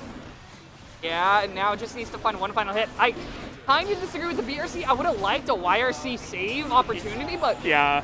Now locked into the corner. I mean, if you can get some risk going, you're almost at 50% tension. RC. Oh my god, yeah, run under. I want the corner. This is my win condition. Best of luck. JA to the ground. Where do you think you're going? Toss the sword. Dasburrows feeling the pressure, but just oh my god. IID's out. Methane spins the burst. Woo! Yeah, okay, so I like that. This time Methane just says, I'm getting completely out of here. Unfortunately, you gotta come into Diospris' range eventually. You know, it's really hard to microanalyze a situation and say that was the issue, but I'm actually completely with you. The BRC immediately being used after wall break from Methane was a decision, but I feel like, because in that situation, like, Dasburrows did not have a lot of resources to work with. So, like, if you're factoring in keeping that bar conservative for a YRC or for a red RC cancel or anything like that to amplify your comeback factor, I think that would have been a more efficient usage of meter that could have swung around in their favor, you know?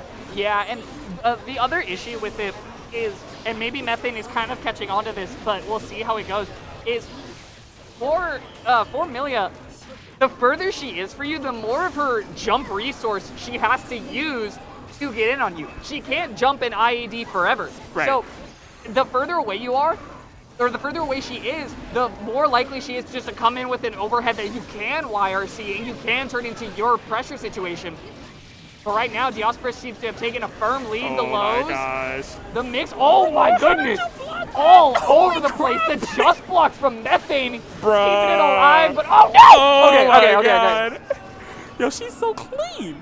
That was so nasty. I can't believe Methane blocked that cross up. It was a IBFD too. Like, yeah. it was a very good decision, but the pressure just did not stop from down Spyros. Now you see Methane trying to fire right back. You got your win condition off a knockdown. Let me get mine. Back up against the wall. Rekka's. Okay, yeah, opts for the. I really would have liked Super. Yeah, that's what I was thinking.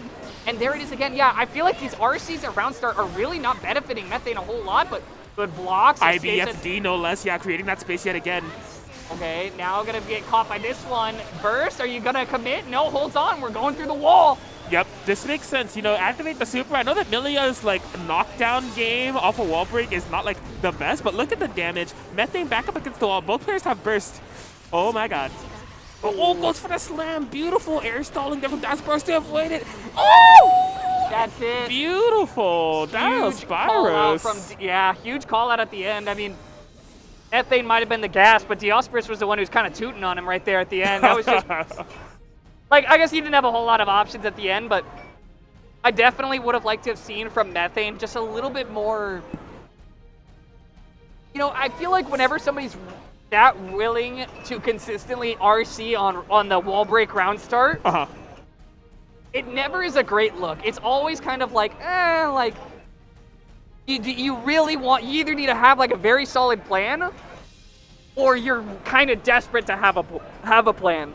Especially on a character like Granblue, right? Yeah. That like has so many ways to make you think on round start, long range buttons and things like that. So, BRCing immediately on round start, you're kind of throwing a lot of that mind game away.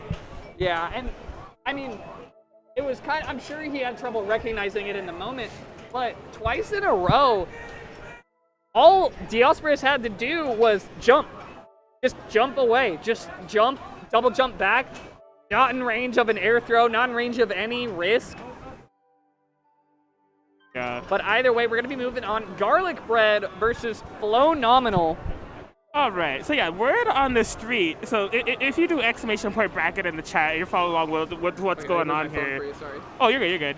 Yeah. So, this is a winners round 2 match. Garlic Bread was busy in Dragon Ball FighterZ Grand Finals. And that game do be Dragon Ball FighterZ. I will not elaborate. But basically, they were. It's a timely set. Set for the times that happened over there. But now Garlic Bread is free. I don't know how the set went, but now they are a full Strive gamer. They're going to be playing into winners round 2 set against Flow Nominal. Now, I've heard a lot. I've seen a lot. I'm not going to lie. I'm kind of a big Garlic Bread fan in DBFZ. I freaking love Super Baby too. Fair enough. But I don't know who they play in Strive. So I'm really interested to see how this goes. Do you know who either of these players play? So Flow, I know, is the chip. Okay. I know that for certain. And I've commentated Flow a bit, kind of seen his growth. One thing I love about Flow is I don't know how old Flow is, but I thought when he walked in, I thought he was 18, and I thought he was like 16, 17, 18 until I saw him with a beer in his hand, and I was like,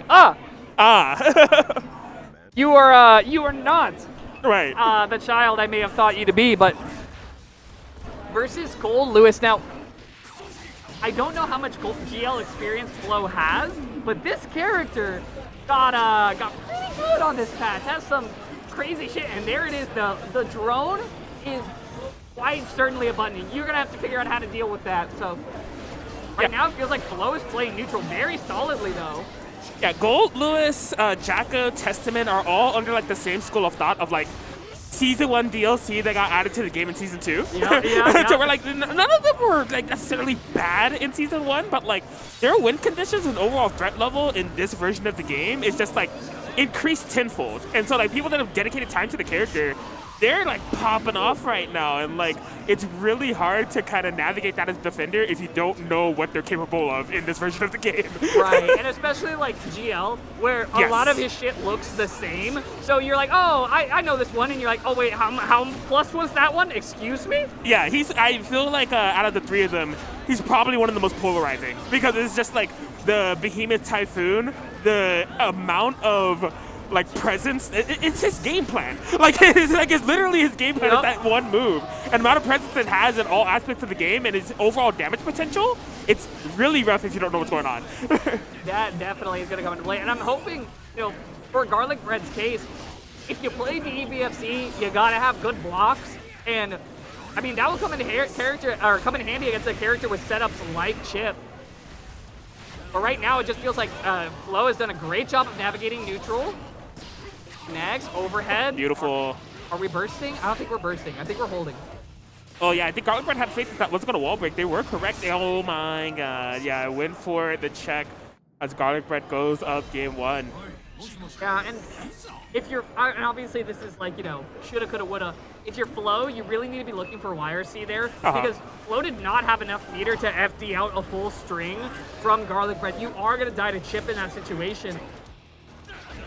Beautiful whip punish. Yeah, cute. There, oh, up on the overhead. A side switch into the low. What? This is Big Milia. Oh my God. Look at him go. I hate that behemoth that switches sides. It's so dumb. Like. It's so good. Right now, Garlic Bread definitely seems like he's on a bit of a tear. Okay, doesn't commit, backs up.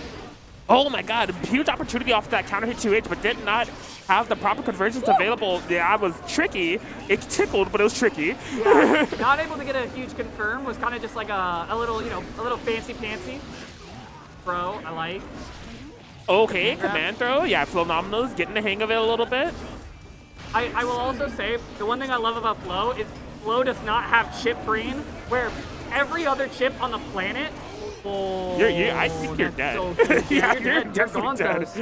Oh my God. The one thing I love about Flo is Flo does not have major chip brain where they will land a command grab and the first thing they do is a second command grab. Right. Every chip on the planet does that. I love Flo because he doesn't. He is a little bit more reserved. Unfortunately, right now it feels like Garlic Bread has just kind of had his number. Yeah, it's rough. I do think what is biting Flo is the lack of consistency on their hits, because they are finding some. But this is like, no other matchup in the game, this is definitely one where you can't afford to be inconsistent on your approach. Like, if your ideology as Chip is to suffocate your opponent and to keep your momentum going, losing momentum against a character like this that one-shots you is detrimental. Like, oh no. I feel like that was case in point right there. Like, Phenomenal was trying to get a flow going, dropped the combo for the kunai, and Garlic Bread was like, yo, I'm gonna let it rip. Like, Gonna be, yeah, I mean, you know what? Sometimes you gotta eat when you gotta eat, right? Yeah. Check him on that. But this is a little bit more solid corner positioning with the pressure. Gonna be able to convert off the counter hit RC spin to stabilize the combo and break the wall. Yeah, and I mean, not exactly how you want to spin the meter, but with a little bit of positive tension, you could go a long way here. Oh my God, BRC, there's a drone coming. You have to be extremely careful if you're Phenomenal right now. Utilize the burst, you need to get out of this corner. Trying to make it happen. Overhead, no RC cancel, keeping the pressure going.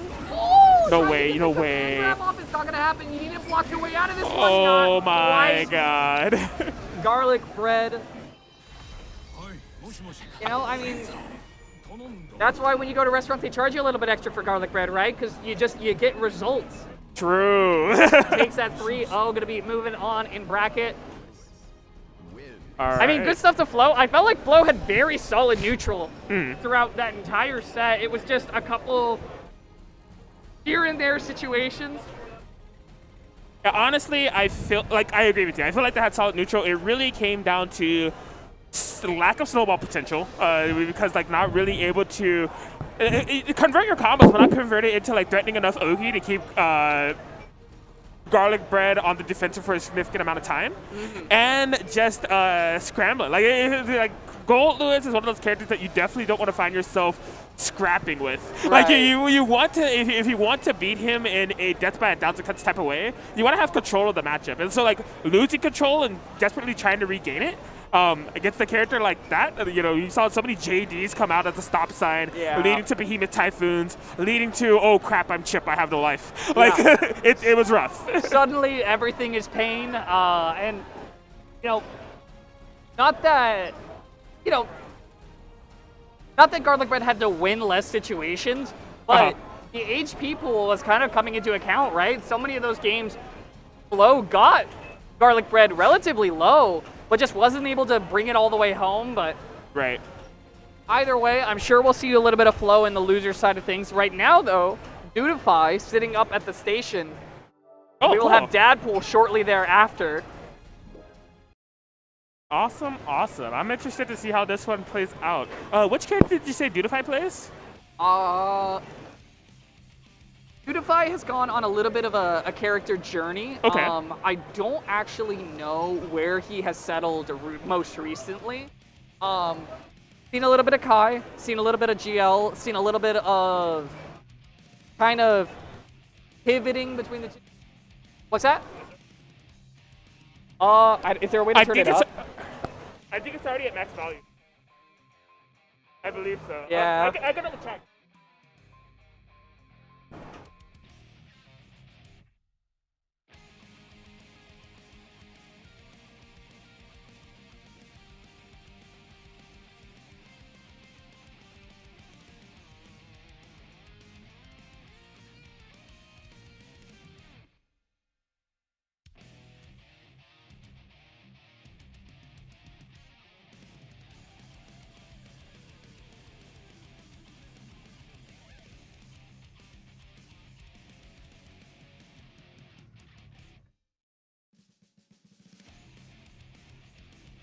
I'm gonna take a quick peek at the rest of bracket here.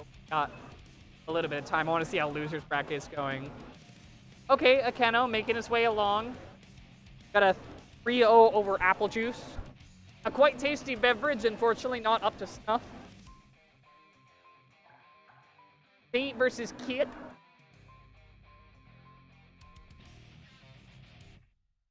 Or maybe it's Kite.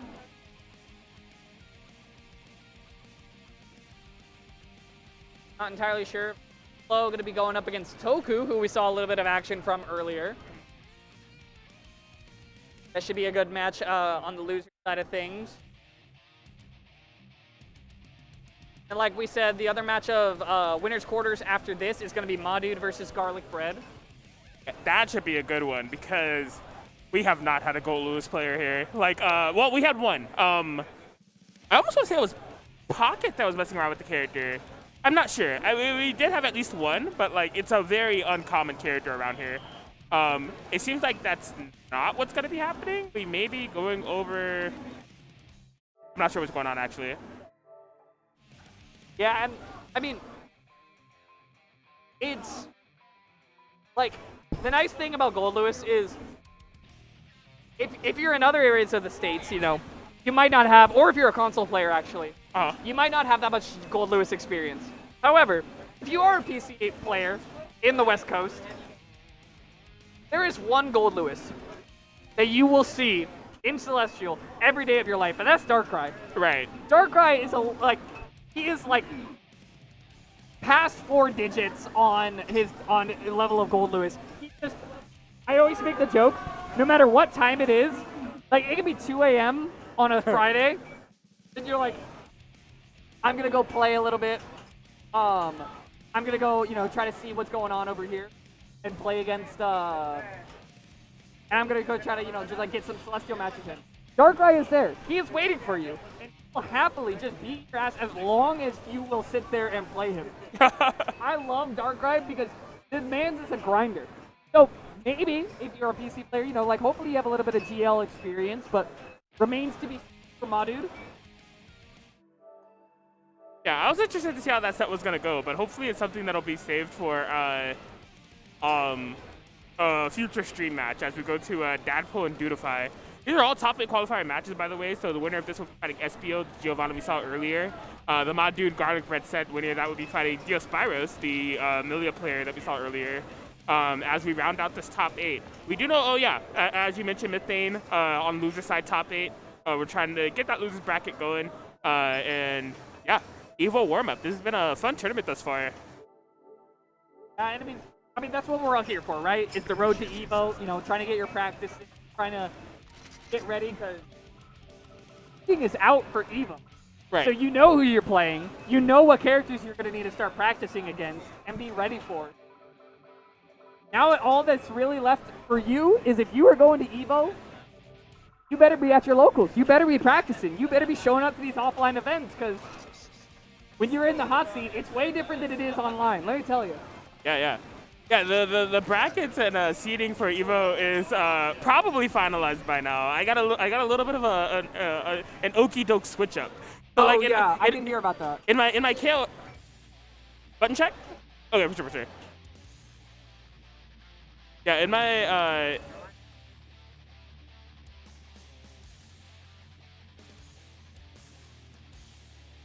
All right.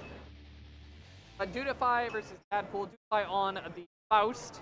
Mankind knew that they cannot change. Faust, a little bit of a rare sight these days. I know Life Jam is one of the other like local SoCal Fausts. Very solid in his own right. But then we have Deadpool and Dudify.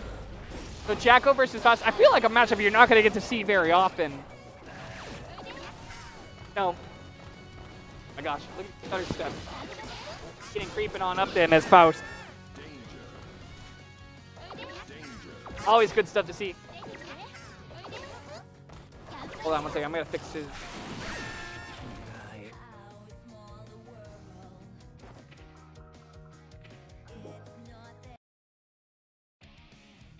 Tag a little bit.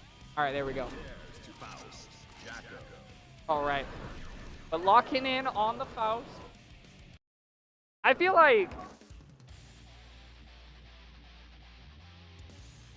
So there's a couple ways that Jacko can prevent Faust from pulling out minions. Can kind of like look to just kind of put a minion in front of him, and even if you're not swinging, right, it's like the threat can sometimes be there, and then at that point, sort of becomes a Mario Party minigame of what items he's able to pull, but... Right. We'll see where we start off. It looks like Deadpool getting right into the mix. And ooh!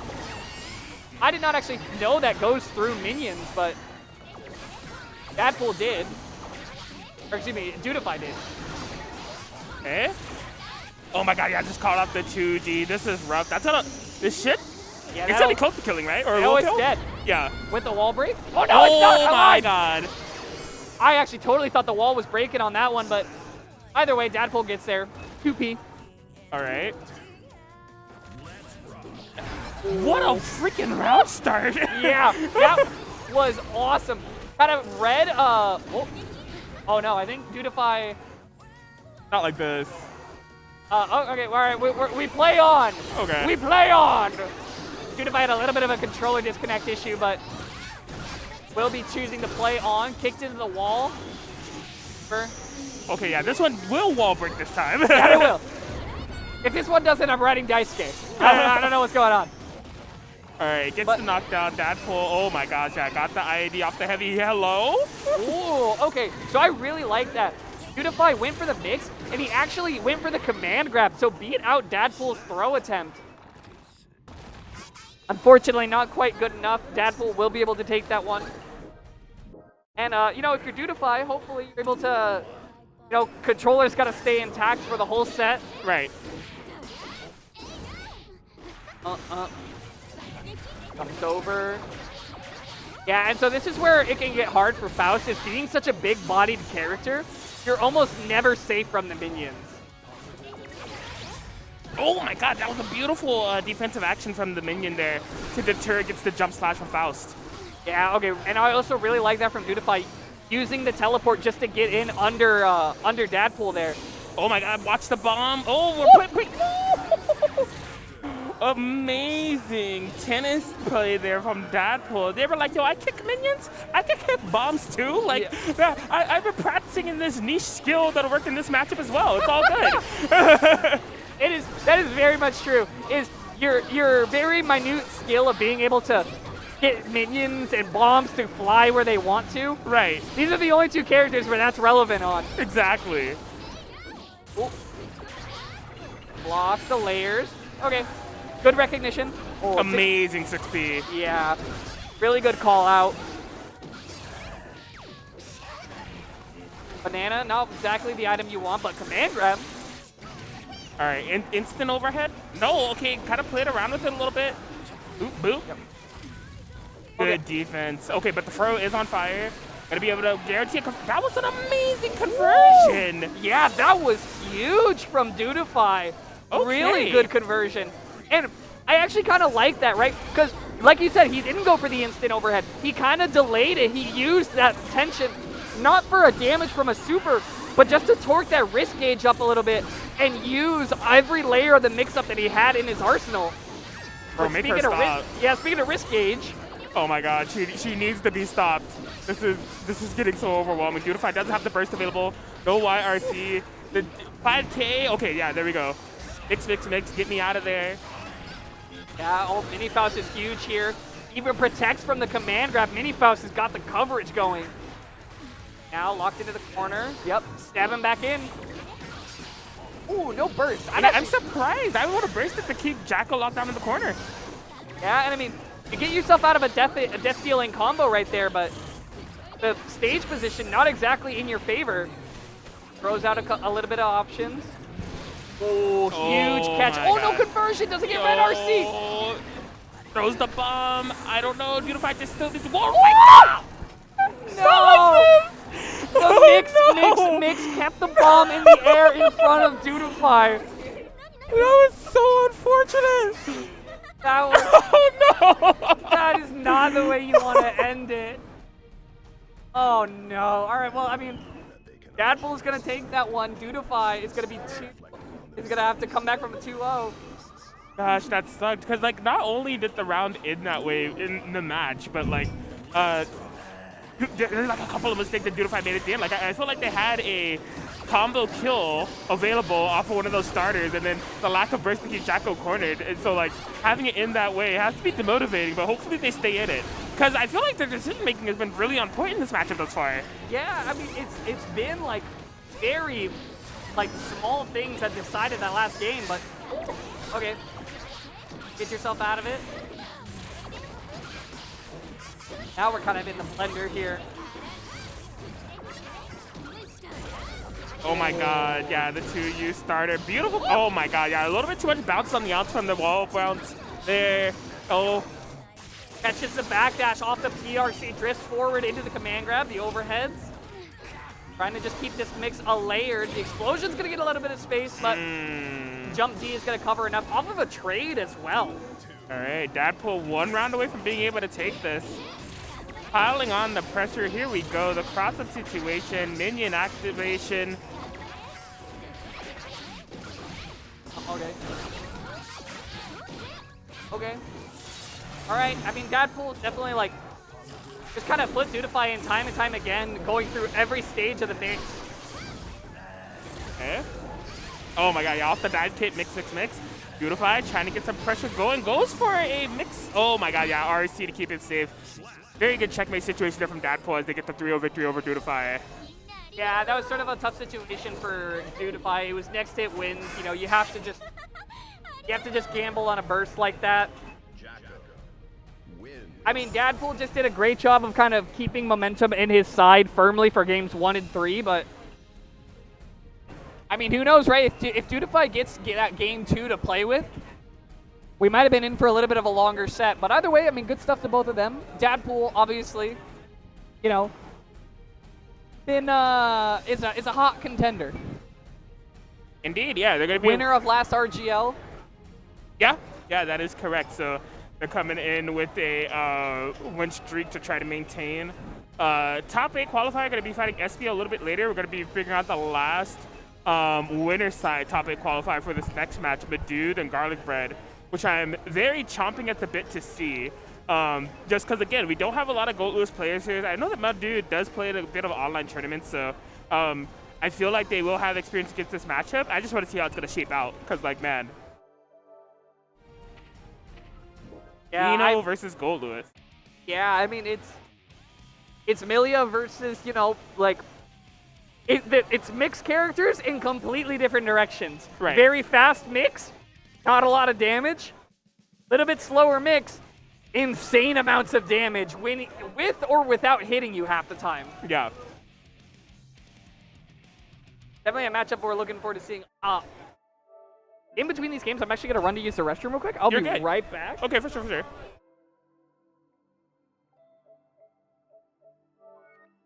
Oh yeah, what's good, chat? What's up? What's cracking? My name is Krakenakin, Mr. Worldwide of Anime Games. Exclamation point Match Arena in the chat. You know, if you haven't already, we do have one for Granblue Fantasy Versus and Guilty Gear Strive. I believe they have code emotes, they might not have codes, but you can contribute. Oh, there may be sponsor quests. Let me pull them up so we know what's going on in here. Yeah, there are sponsor quests, so be sure to utilize those before the end of the night. You can do direct contributions if you like. There is a marketplace with Chitin Books, greatest manga supplier in the universe. Has plenty of stuff for sale if you're looking to seal something for your direct donation purchase.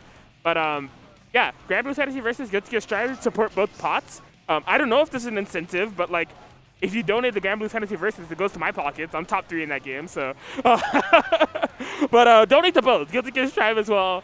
Expert support and Matcher in the chat. We greatly appreciate it. Yeah, it looks like they're figuring things out. Oh, it's not Ino versus Gold. It's Ino versus Kai Kisuke, actually. Interesting. All right, all right. And it looks like this is live. Oh, but this is definitely not who's playing. Let me go ahead and switch those names. All right, Madude versus Garlic Bread.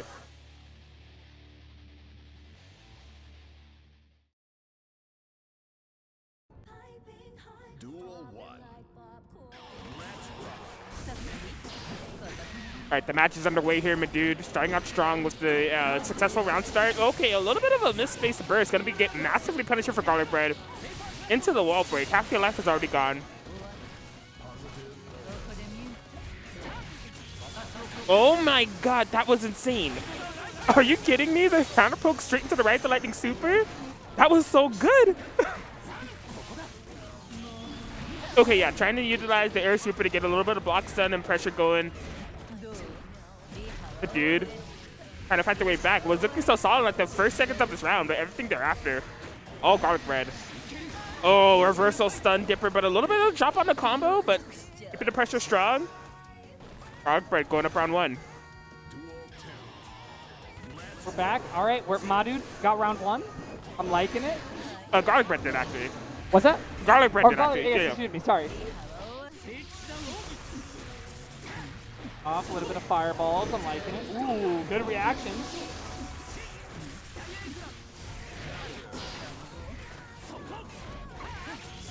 No, did that convert? Yeah, that's the second time he's done that. Like, he like his hit confirms off these air situations are like, you're a god. Like, yeah, really? That's like, because that is a pretty tight timing. That's going to convert as well. All right, Garlic Bread. Starts it off right.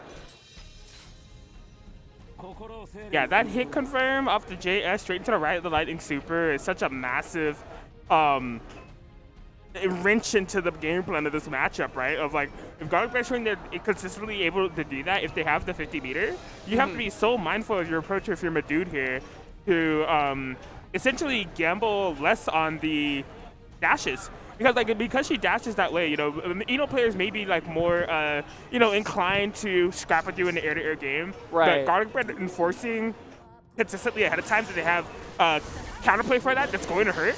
It's going to change Madude's entire game plan. Yeah, and I mean, knowing Madude from last monthly, I would expect him to make some good adaptations. We've seen good adaptations from him, like the mid-set adaptations. Right. Kind of come out, so I'm interested to see where we go with this one. Dash grab. Find it. Okay, lets him out. Yeah, you see right there, Garlic Bread teasing the idea, going for the jump slash, and Madude a lot more grounded this time around, going for some strokes and everything. Okay. Yeah, takes the skies with the super, keeping it safe. Yeah, the delay What is good. That was so good. To just defend the guaranteed punish on the second hit of that. Yeah, really good awareness from Garlic Bread. Overhead, catch.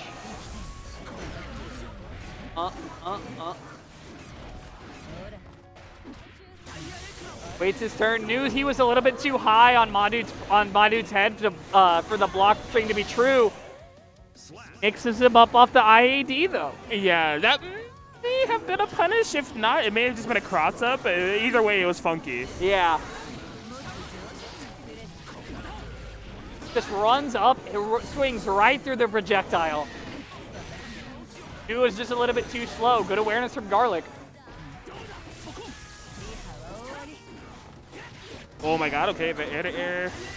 Garlic Bread trying to push it to this corner. Now just trying to. Okay, tries to go for it a second time. Doesn't get it that time. 5P, yeah. Oh, really good conversion. Into the low. Oh, that. I wasn't even ready for that one. And the 5D will take it. Garlic Bread evens up the round count here. All right. Garlic Bread looking to go 2 games here, my dude. Fighting to make. Are you kidding me? Anti-air 5K? Yeah. At that angle? Yeah, I was actually surprised that like even just got a. That didn't even trade. It was just full in Garlic Bread's favor, and now Gun Dipper to break the wall. Don't PRC. Okay, good. Gets him to wait his turn. Comes down. Yeah, has 100 tension to work with. Yeah, they're going to be able to make a burst save, checkmate situation. And Garlic Bread going to be able to go up 2-0 now. Yeah, and I mean, that was really well played from Garlic Bread. Madude is picking his options pretty well. Like, he's changed up what ranges he's going for.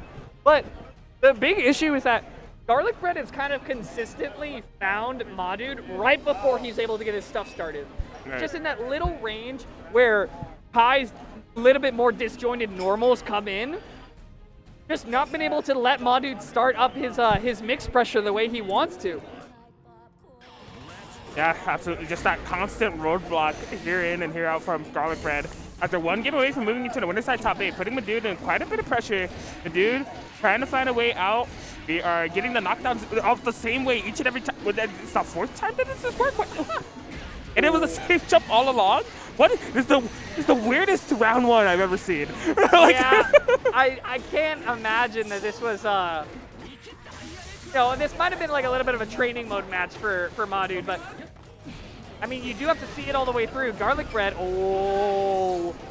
again, Garlic Bread, the range recognition is just so good right now.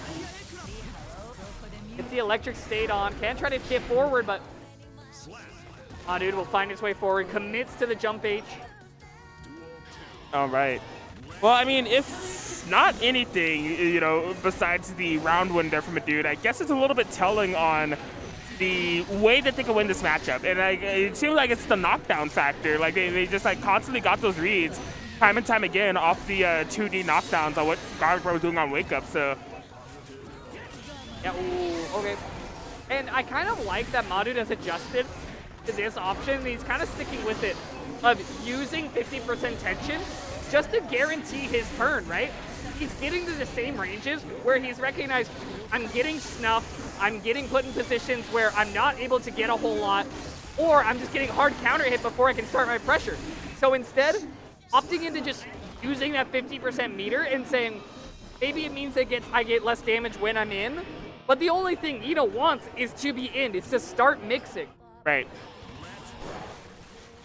And it will net a game there, so now we'll see where Garlic Bread is able to kind of make the counter adjustment. Whoa, okay, yeah. That is, I think, the 2nd time I've seen Madude go for that in this set. They're like trying to capitalize on Garlic Bread's counter poke game and use it to get momentum, but it's just a gambit that has not paid off yet. Yeah, and I'm not surprised to see Gold Burst looks from Madude, especially because right now, a lot of his strategy is reliant on meter. Right. So getting a Gold Burst there could be the difference of a whole round, but Wake Up super checks him. Yeah, good recognition on the approach there from Garlic Bread, just getting a little bit too close for comfort as Madude unfortunately drops the combo there, but at least taking the life lead. YRC, Kai Kisuke run up throw enough to do it. Garlic Bread, 1 round away from moving into the winner's side top 8. Yeah, and in the case of Madude, I felt like he did everything he could there to keep it going, but just kept getting a little bit further away until eventually he wasn't able to get the mix going. Dude, I am so impressed with Garlic Bread's consistency and just defending the second hit of that microphone. Oh, yeah. And getting the punish. Like, I think he's done that like 3 times in the set. That is a very impressive esoteric skill. Like, yeah. It is that you spent time in the training mode, you're going to get rewarded for it. Oh, wow, no! kept it burst safe, getting the full entirety of this hit. Has the meter to work with. You cannot get touched by a singular thing. Throw baits all day. Good defense from Madude thus far. 6P! Yeah, it needs just one final option. The throw isn't going to do it. Yo. Oh, but that's going to get you through the round. Amazing response there from a dude. Things felt so grim, but just keeping the pressure going, tying up the rounds. But dude, trying to bring this back. It's a rocky start though. We're in the corner here. Garlic bread. Another one. Oh. Putting pressure on. The projectile game is good. I mean, it keeps you with consistent pressure. That's very hard to answer. And with no meter on Madu's side, he just might be dead. That's going to do it. Yeah, I mean, Madu just kind of got caught in the corner. No burst, no meter, no resources to really keep Kai away from you. Kai wins. As well as, you know, slower dash speed. Sometimes you're just going to get locked down. Garlic Bread will be moving on. Yeah, Garlic Bread in that Riverside top 8. They'll be fighting Dial Spyros, the Millia player. That's going to be a very interesting matchup, dependent on if Garlic Bread goes Kai or Gold Lewis. So I'm looking forward to seeing how that plays off. It looks like we are going to be going with the winners top 8 matchups right now. Dadpool and SPO are stepping up. Yeah, Dadpool versus SPO. Oh, crap. Really excited to see. I mean, I'm always excited to see a little bit more SPO. Dadpool kind of been on a tear, and kind of comfortably on a tear, if I do say so. Been laughing along the way of the set, you know, just kind of enjoying the game. Does not strike me as a player who gets like hyper tilted during matches. He seems very comfortable, or they seem very comfortable while they play. That's 100% correct. Dadpool I've known in like the FGC sphere for quite a bit. Previously in Dragon Ball, I think that was like one of their first fighting games, if not their first. And like he's always just like super chill. He's showing up, he's running his stuff, and he's very confident in it. But at the end of the day, he's having fun. And so like that type of player is kind of multifaceted, and like it's an awesome type of player to interact with. Dadpool's like a fun guy to have a conversation with all the time. I love seeing him come out. But also having somebody that's like that comfortable in their gameplay, where it's almost like they are like really friendly and playing casuals, it makes them a very threatening player because like they don't get tilted, right? Yeah. So like if you're as a competitor, you're like, how do I crack him? And he's just like, you know, I just don't crack, you know? Right, absolutely. Well, I mean, we'll see if SPO is able to put a little bit more pressure on Dadpool, cause a couple waves in the pool. But, I mean, the nice thing is that this is this is something that I feel like is a very doable matchup for Geo. Dash speed helps get around the minions pretty well, as long as you have the matchup knowledge. Like we were saying, character that'll knowledge check you. So we'll see what SPO is able to make of this one. Yeah, I think what's interesting is that we've only seen Jacko from Dadpool this far. We haven't seen the Ramlethal come out quite yet. So, you know, I don't know if it's a matchup thing. I don't know if they're like looking to grind out Jacko a little bit more before Evo, like, because I don't know, it's not what I would expect. Yeah, I will say, I wonder if at all for Dadpool, it comes into a Ram might be the better character, but people know how to fight Ram. There's Rams everywhere. You can go in any floor, you'll find yourself a Ramlethal to fight. Right. Jacko, a little bit more rare, so I wonder if maybe Dadpool is kind of trying to play a bit more Jacko until people have demonstrated that they're ready for the matchup. Could be. I mean, so far so good. It's working out for them. They're one game away from winners final. SPO on the other end with this Giovanna. When I hope this works out, SPO played their previous round extremely solidly. You know, I liked what they were bringing to the table. That 100-meter playstyle, I feel like is going to be less efficient here. You're probably going to need to pop some resources in order to like navigate this neutral game and stay on top of Jacko, but we'll see. Yeah. Now we're going to get right on in. Round start 5H from SPO. Oh, thought about it, went for a dash. Got checked by 2K right away.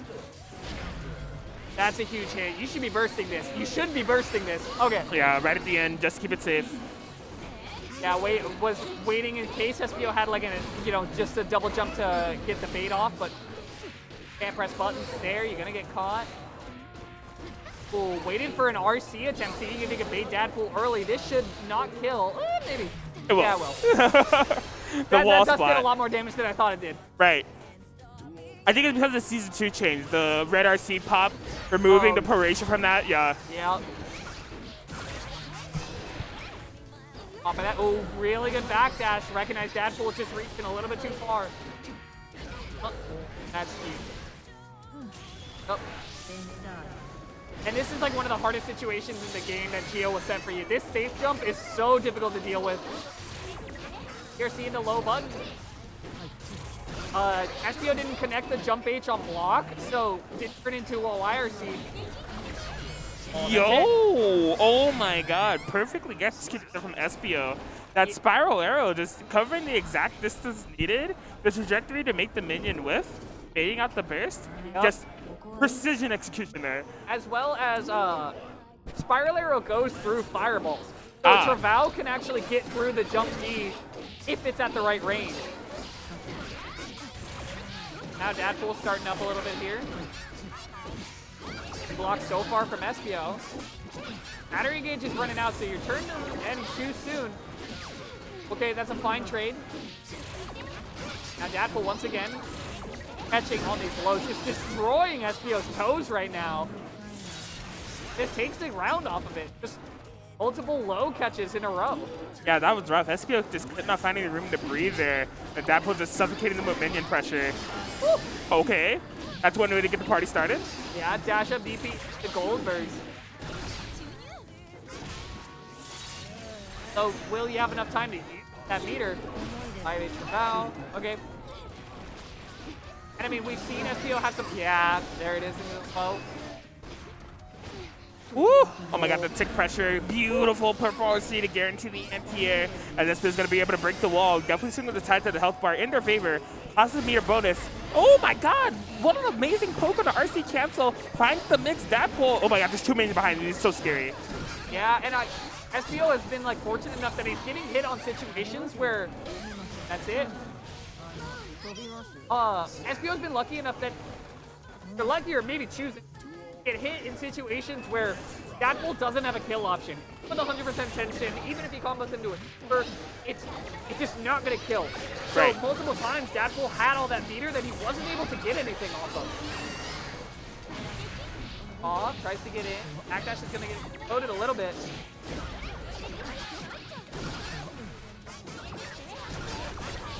Okay. That's going to do it. That one, Deadpool is perfect. Answers back game. So kind of he got game one. He kind of caught Deadpool reaching a couple times. Got a couple good counter hits just from him mashing out of situations he shouldn't be. But now SBO kind of needs to back it up and reset his game plan a little bit here. Wow, okay. Just say, yeah, if Jacko isn't handing me free counter hits, how do I find my way in on him? And the answer right now seems like you don't. Yeah, this is so rough. SBO's tension gauge is being absolutely obliterated by the FDs. The risk gauge cranking up due to the minion pressure. Deadpool just not letting up. A big whiff on the soccer kick, though, giving SBO a little bit of room to breathe. Much needed. Yeah, and looking for conversions here. Okay, dash in. Now you're forced into the corner. That's going to get bursted off, though. Yeah. Maybe would have been a better idea to go for RC, but really tough to tell in the moment, you know. Yeah. Do we commit burst? No. Okay, the combo wasn't going to commit. That's it. Bruh, that was so good. Even with the Geo closest going the wrong way, this goes into 2H, knows he needs only one more hit. Gonna find a way out of that one, and SBO holding on. Okay, 6P this time. Good recognition from Deadpool. I love her wall combos. They're so funny. They're so goofy. Jacko definitely a Toys R Us kid because she just throwing toys everywhere. Oh my god. Woo. I actually kind of wish SBO would have committed to the chase there. Kind of let Jacko get away from him. Oh, that's just it. There it is again. Yes. Take that. And that. And that. Yes. All right. Well, I mean, this is for advantage in the set right now. So, if you're SBO, you really want to look for something solid here. Not going to find it there. Yeah, 2K. burst to keep Jacko locked down in this corner. I like that decision from SBO. See Dadpole trying to find a way to escape. Woo! Beautiful PRC cancel. Gets the throw. SBO looking for the closing sequences on this round. Dadpole still trying to find a way to get out of this corner. Oh. Big counter hit. I wish there was a little bit more though on the damage factor. Yeah, that was kind of the wrong routing. There was a route that you could kill off of that, but SBO didn't go for it. Right. And now just needs to get out of the situation. YRC not going to get committed and might be your demise. Oh my god, yeah, into the super that does a ton of damage. That is not gonna do it quite here for Dadpole. Oh my god. SBO, no way! Okay, but that at least gets you a little bit more ground to cover. Try to find a way in. The meter's running out, but you just need one last opening. Oh my god. Finding a way forward, Yo, gets look over at it. The the burst navigation, is gonna be there. Okay, you have to find your way under the minions here. The defense matrix stuns him long enough, and Dadpole, very close one, takes game 2. And now SBO needs to dig a bit deep here. That was a nail biter, dude. SBO going for the air super. I thought it was gonna punish because that super is so fast, but Yeah. this didn't quite get the right trajectory needed quick enough in order to hit the Jacko. Maintained quarter positioning, got the cross up, the burst situation, bring it to a final hit, and Dadpole able to find it. That was extremely stressful. I don't blame either of these players for taking a break before going to the game 4. Yeah, and I mean, I think off of the super, SBO just didn't recognize how far away he was from Dadpole. He threw out the super, it connected air to air, and he was so far away. That's sort of one of the things that this character struggles with, is if you FD Geo, she gets pushed back really far. Right. So, maybe SBO just not quite ready. Oh, that's a huge counter hit. Into super as well. All right, the Safe wall jump break. mix. I would kind of like to see SBO actually connect the jump 8 on Dadpole. He's been committing to blocking low a couple times now. But either way, find a round there. SBO with some momentum. Oh, that's a huge amount of damage as well. Corner position. Okay, yeah, SBO really feeling it right now. Okay, man, really went aggressive on the approach despite having a Dadpole cornered. Got thrown, but yeah, not being deterred at all, just still keeping the match really close, in your face. That's huge. Get a burst? Ah, not quite. Dadpole will come in. I mean, if you're SBO, you're pretty comfortable. In terms of HP, you're not too far. You're not even like close to death range, but it will start dwindling if you're not careful. Double 2K. That'll take it. We're going to a game 5. Oh man, this is an extremely close set. SBO really staying present-minded in the set, which is something that I like. Like it doesn't feel like they're ever in a position where they're feeling overwhelmed, despite the pressure that Dadpole is able to create. They are really still bring the fight to Dadpole. I love how they're keeping the matchup in very close quarters. I love for Dadpole to get comfortable. Like, this is a very interesting premise that has been set for this game 5, because I do not know which way it's going to go at all. Like, Yeah, I mean, it really feels like a lot of these situations is, can you kind of stop the wave of SBO once he gets his game plan started? right. The round start's going to be pretty important here. SBO not wanting to overextend, might have given up a little bit too much. Cross. Oh, that's huge. Okay. Yeah, very respectable burst. Just get yourself out of the corner. Don't take any big damage like that in the early sequences of this round. Try to get it back and try to get some momentum, and Dadpole is doing just that. Oh, really good patience there. So, SBO actually really good, just kind of doubling down on the patience game is going to net him. Not around here, but pretty close to it. One last safe jump situation. Oh, I don't imagine that was what we wanted. I think we wanted to wake up super. Yeah. That was rough there from Dadpole. SBO 1 round away from moving into this winners final. Starts out with the just defend, the counter hit opener. Into the corner we go. SBO gets the throw. Yeah, looking for a little bit more here. Oh, is that it? No, it's not it, but it's a lot of damage. Yeah, definitely. Okay, yeah, not as close as I thought it was gonna be. Now look at the double 5K. Yeah, and like we said, right? It's like, can you stop the SBO wave? Unfortunately, the answer was no. SBO kind of just got like 4 solid counter hits and the game was over. That's, you know, that's Strive for you. There it is. Good stuff to SBO as they guarantee their slot in winners finals. Yeah, upsetting the previous winner.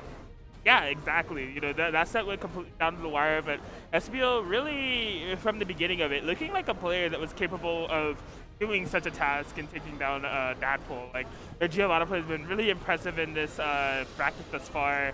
They're just so solid, and just in terms of like, less about their Giovanna, just more about their ideology as a player. I really like how in the zone that they look when they're like playing their matches. Yeah. Like, it's really, really good. Yeah, very locked in. SBO, very rarely a character who feels overwhelmed while he plays. He can sometimes die to his own... if he's gonna die to anything, he's gonna die to his own kind of like fear and anxiety. Mm-hmm. But he held strong there, and now Diosporos versus Garlic Bread. Our last of winners corners, or no, winners semis, right? Yeah, this is a winners finals quarterfinals, so Yep. we're winners semis. This is a matchup I really want to see. Should we be? Well, we probably should. Yes. Yeah, that was a good fight. I didn't want to call it. I didn't want to like. I was like, oh, maybe, you know, maybe we're not supposed to. Maybe it's not going to show up right in the font or something. I didn't want to. No, you're 100% correct. It is winners semis. Did not want to ask, but I know you're the registered Garlic Bread stan. Yeah, well, I like both of these players a lot. Like, Okay. I have a Garlic Bread stand and DBFZ, and like, I really just like watching Diosporos play with this Milia. And so, like, it's a matchup that I'm looking to see how it shapes out, and I want to see what Garlic Bread picks. Yeah, so it's Granblue. We saw this last time that they played against Milia, so now bringing out the Kai Kisuke. I want to see how ready he's going to be for a movement type of, like, centric player that Diosporos is. To see if he's going to be able to find those comfort levels of flow that he did previously when he was fighting Chip. So it'll be something. I'm wondering if Milia's going to explode or if the death by 1,000 paper cut playstyle is going to win.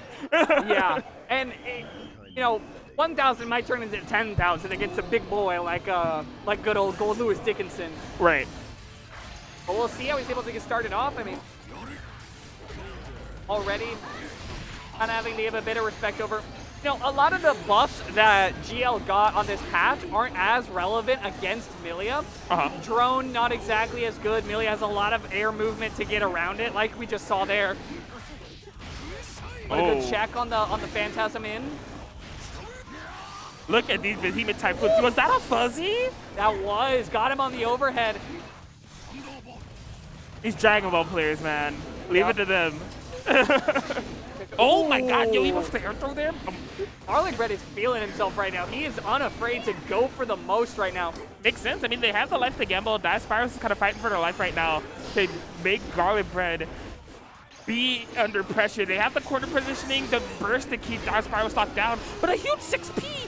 Diosporos is able to find, turn the pressure right back around. That was so sneaky. Oh, yes, it was. The great equalizer. Oh, and the YRC bait. That was great. Confirm as well. Put the hair card down there, waited for him, Gold Lewis to just fall into it. That entire 20-second sequence from Diosporos was just so amazing. Like, the pressure was on them to make it happen, and it's got such solid reach of pressure on Gold Lewis. And it's a matter of can you keep that action going, but right now Garlic Bread seems running the show right now. The appetizer might be the main course, and it's looking like it. I'm so disgusted with these fuzzies, because, like, they hurt so much. Oh, they like, do. And even if you block them, you still take, like, 10%, and you're like, dang, that hurted. But now, Garlic Bread once again just, you know, trying to just get Milia back down to the ground. That way you can start playing the game. Oh, that's a great air-to-air connection. Yeah, that's what Garlic Bread has been looking for pretty much the entirety of this round. Blocks the gold burst, no punish, but at least you don't have to worry about that for the remainder of the round. Diosporos just really kind of being elusive with the movement. Am I putting myself in the corner? Am I double jumping? Am I using Calpo? What's going on? What a 6P finder from Garlic Bread, though. Yeah, that's going to be a huge find here. The mix is on. Go for a second cross-up. Nope, air dash back to the same side. Uses a drone just as continue to pressure.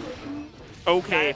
Now it's Dire Spyros' turn. Yeah, that's one of those huge knockdowns from Lilia to find. Off the throw, you see Dire Spyros trying to make it lead to even more pressure. Garlic Bread feeling the pressure, going for that burst, but now we are back into the knockdown situation. What side? Only Dire Spyros knows as we go into the wall break situation with the super. Yeah, and the wall's gonna break. You're gonna get some plus frames. Going super. Oh, BRC? BRC gets the throw. Yeah, waited until he saw the second dash. That was a huge option for him. 2K, the overhead, you're gonna have to start using FD. There's no meter for YRCs left. There's no RC6. Oh, the jab check from Garlic Bread. That was so tense. Trust in his reactions at the very end there to just, I saw Phantasm, I'm pressing 2P, fights it off. Really good stuff from Garlic Bread. This matchup has me on the edge of my seat because Dire Spyros is really like forcing Garlic Bread to go for multiple types of anti-air or air-to-air situations to get their game plan started. But Dire Spyros' defense is actually amazing to make these rounds go the distance and bring it to these last hit scenarios. But Garlic Bread really persistent on the offense despite Gold Lewis's lack of mobility. Yeah, I mean, I feel like both of them are playing the matchup almost exactly how you have to, right? Right. And so it just makes such a fascinating match to watch. As now, it looks like Dire Spyros getting a little bit of the advantage here, but oh, huge 5P anti-air. And what can we make of it? Oh, that's so huge. The just blocks don't matter if I'm baiting your YRC. I agree with that. You know, things are getting dicey. Chip damage off the Behemoth Typhoon. Dire Spyros just resetting back to neutral. They only need possibly a hit or so in order to make this happen. Comes on in, swinging the Behemoth. What a whip punish. Been very, oh, that's huge. And okay, so I do like that Garlic Bread is getting a little bit less reserved as far as going for a couple more IAD in with swinging the Typhoon. Which, while it covers a good amount of distance, Dire Spyros has just been very good at respecting. He's just been giving it the range that he needs to and backing away from it. Disc is going to connect, gets a punish. Trying to find a way out of this corner. Will connect. What? I don't know where we went, but oh, tries to get him off, but that's going to take it. Dire Spyros answers back with the game. A perfect no less there from Dire Spyros. That was a wonderful game. I mean, like, Dire Spyros is just like sticking to the plan, and rather than like, despite how the first game went, rather than being deterred from, you know, dipping less into the airborne game, just digging into it more. Just like, okay, I'll just choose different patterns, different areas of the screen for me to cover, and keep my mix nasty in the process. I can't name how many times I haven't known if they're going to still corner or not. It's very odd stuff going on. Yeah, and see, okay. Actions, Dire Spyros with 100% tension. Yeah, don't burst. Don't bother bursting. Except that, you know, it's gonna suck. And you do. That's Maybe went for a 5P anti-air just in case, but either way, Dire Spyros a very commanding round. Yeah, that's 2 perfects in a row for Dire Spyros, no less. Oh, the winger. Okay. Yeah, she is looking. Oh my God! Make it stop! Make it stop! I don't know. Where is she going? What is she doing? Like, she's just going all over the place. You know. No, she's No, she's just pretty longer. She's got her whole life ahead of her. She's going places all over and in and around Gold Lewis right now. Wow, I think that was a massive drop there for Garlic Bread. That was definitely a kill situation. Off of like an airborne starter like that where you're getting the wall bounces, Lilia should die, but leaving her alive is going to give Dire Spyros a chance. Maybe a next touch scenario here. Oh my God! What? Behemoth Typhoon? I don't know about that one. You know what's funny? I was just thinking to myself, man, I feel like Garlic Bread is mashing in some situations where know that you can't push buttons. Right. But you know what? What do I know? Just find the button. It's there. There is something you can press. And there it was Behemoth Typhoon. Keeping the pressure strong. What a tense matchup we have here. Dire Spyros being a little bit deterred from the airborne approach here as Garlic Bread having some fantastic finds. This 6P being one of them. Into the corner we go. A little bit this time on the Behemoth Typhoon. Oh, what an air-to-air. You gotta be so careful. Yeah, well, okay. This is actually huge because Diospyros didn't have any meter left, so FD was going to be off the table for that next ring. Now Garlic Bread just needs to find one final opening. You best not be overreaching. Wow. Tosses the rose on him. Pick up super.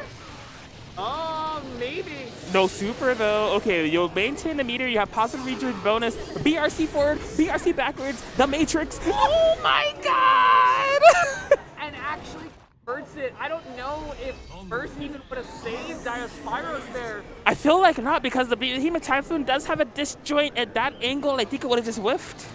Yeah, I also agree. I think Dio would have been a little bit, you would have gone up a little bit, but you still would have get caught by the back end of it. And now, Diospyros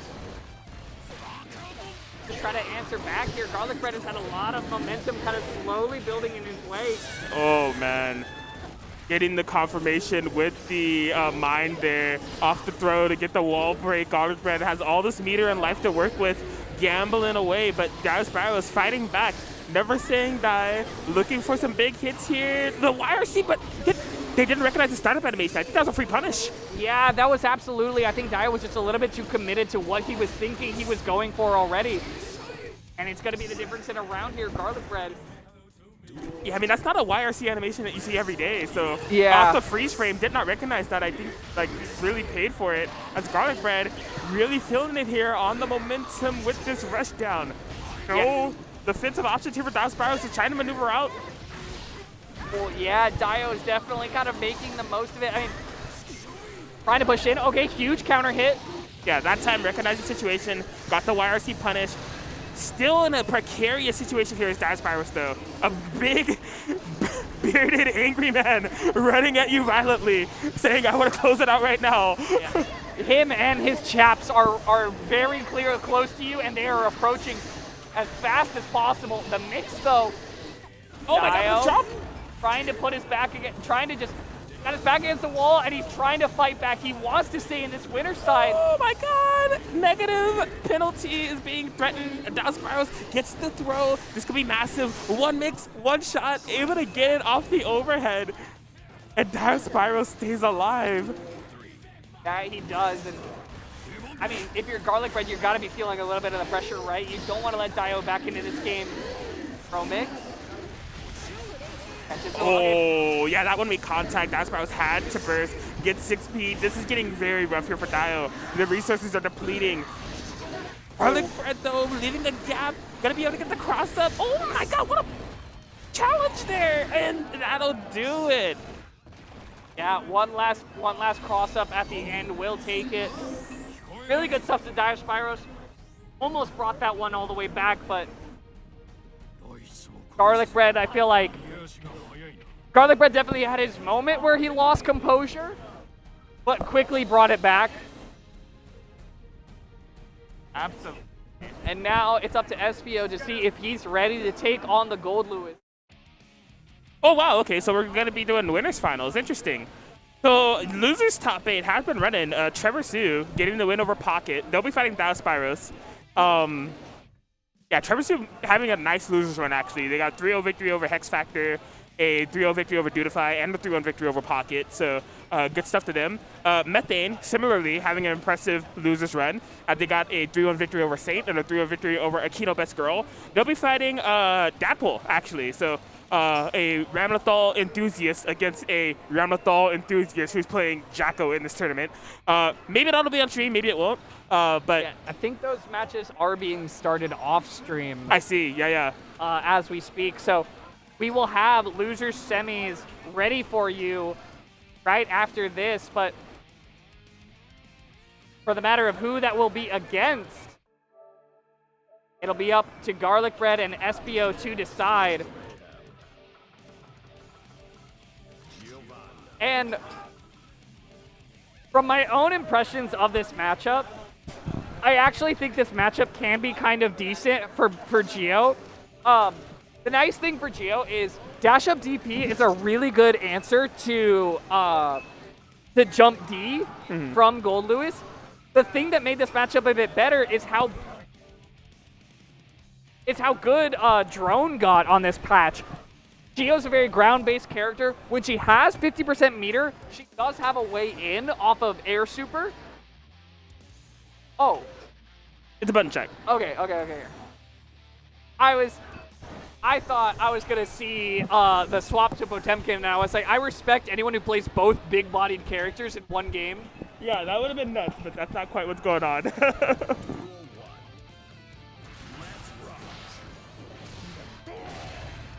Or Potemkin, man.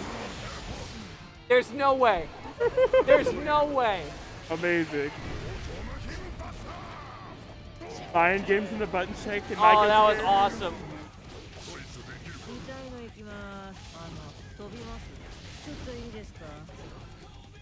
All right, well, we'll test everything except for RC, I guess.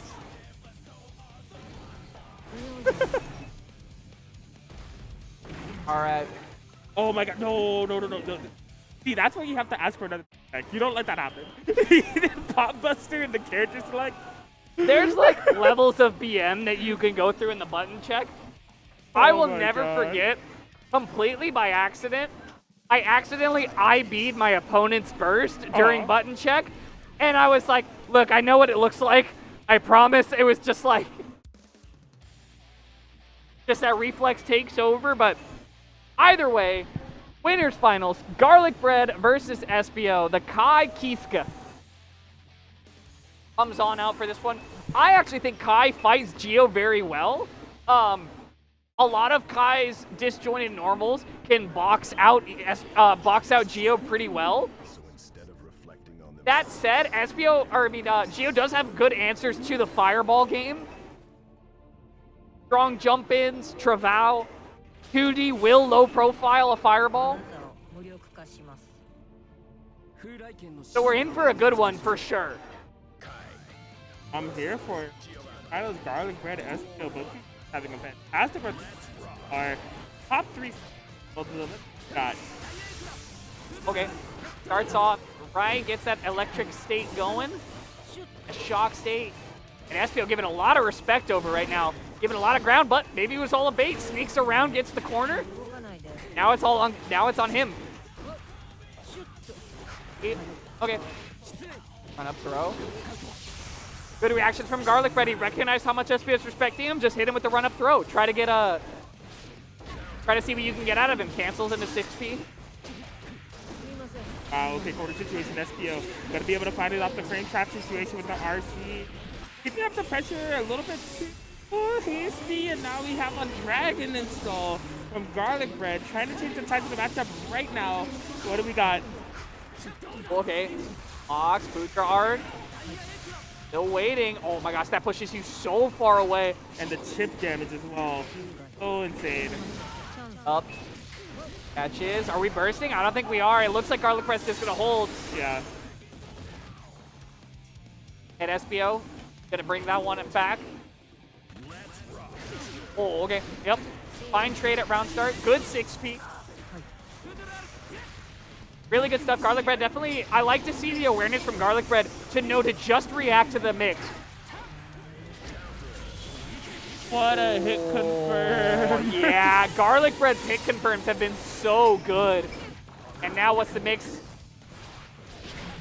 Okay, punish. Good stuff. That's gonna do it. Hey. The other thing, right back. the thing I'm liking a lot from Garlic Bread so far is he's recognizing how much respect SBO's giving over to him. And oh, huge. Good damage as well off the conversion. Thought might have to wait because right now it feels like SBO's trying to get in there. Right. And okay, gets the backlash. Beautiful 6P. Got the stuff in the approach.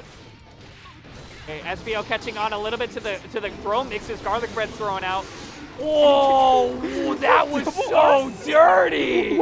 What? How many layers do you need to dig deep in order to get the opening? Double RC off the fast, utilizing that Season 2 change to just make it as tricky as possible. I need you to stand up. I really need you to stand up. Like, I'm gonna put 5D up, immediately cancel into a low. Insane stuff. Only Guilty Gear Strive Season 2. Daisuke, what have you done?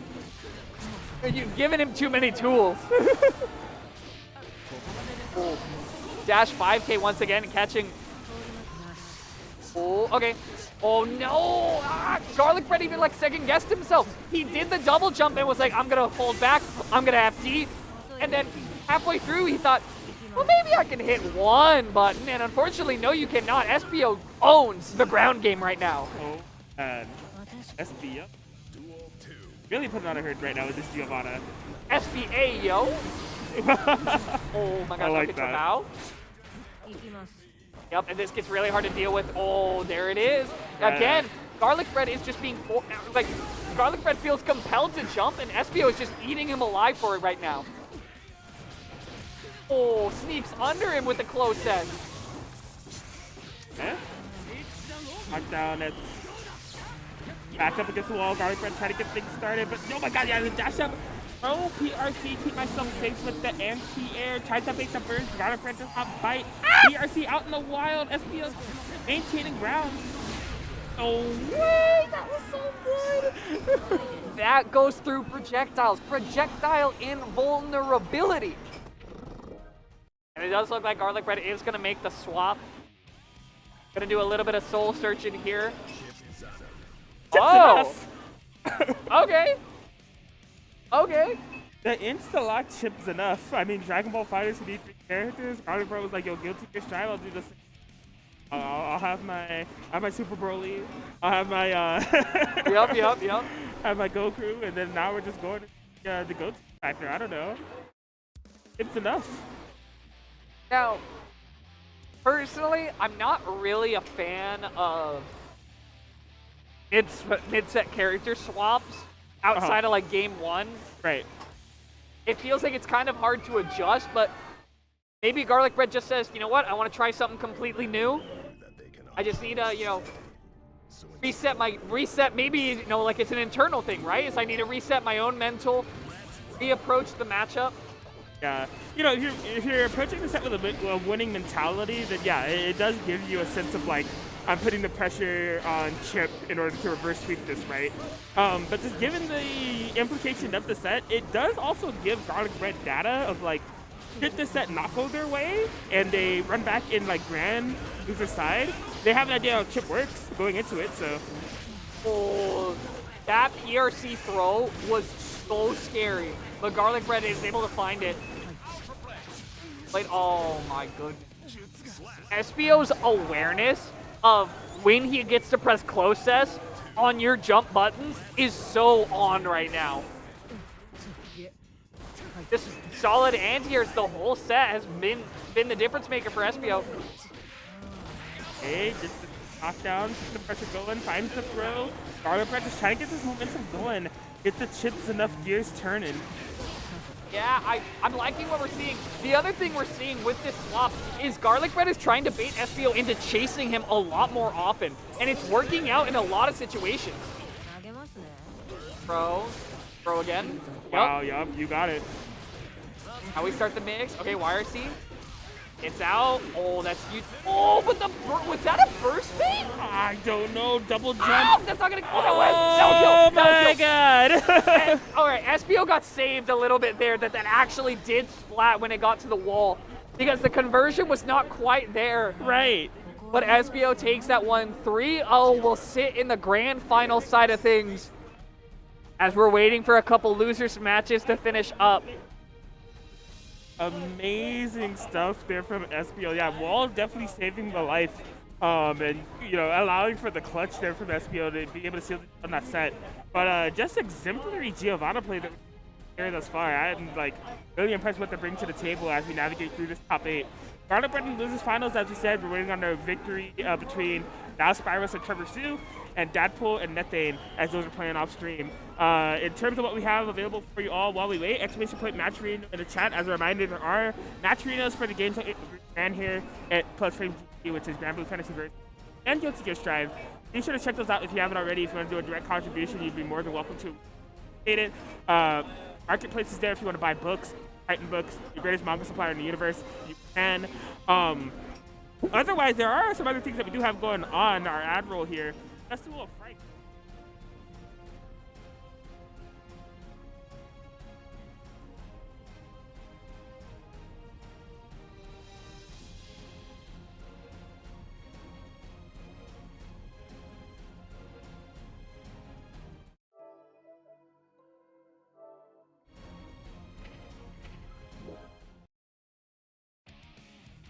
So as you saw there, Festival of Frights is happening October 29th and 30th. Every game that we ran here is being ran there. Yes.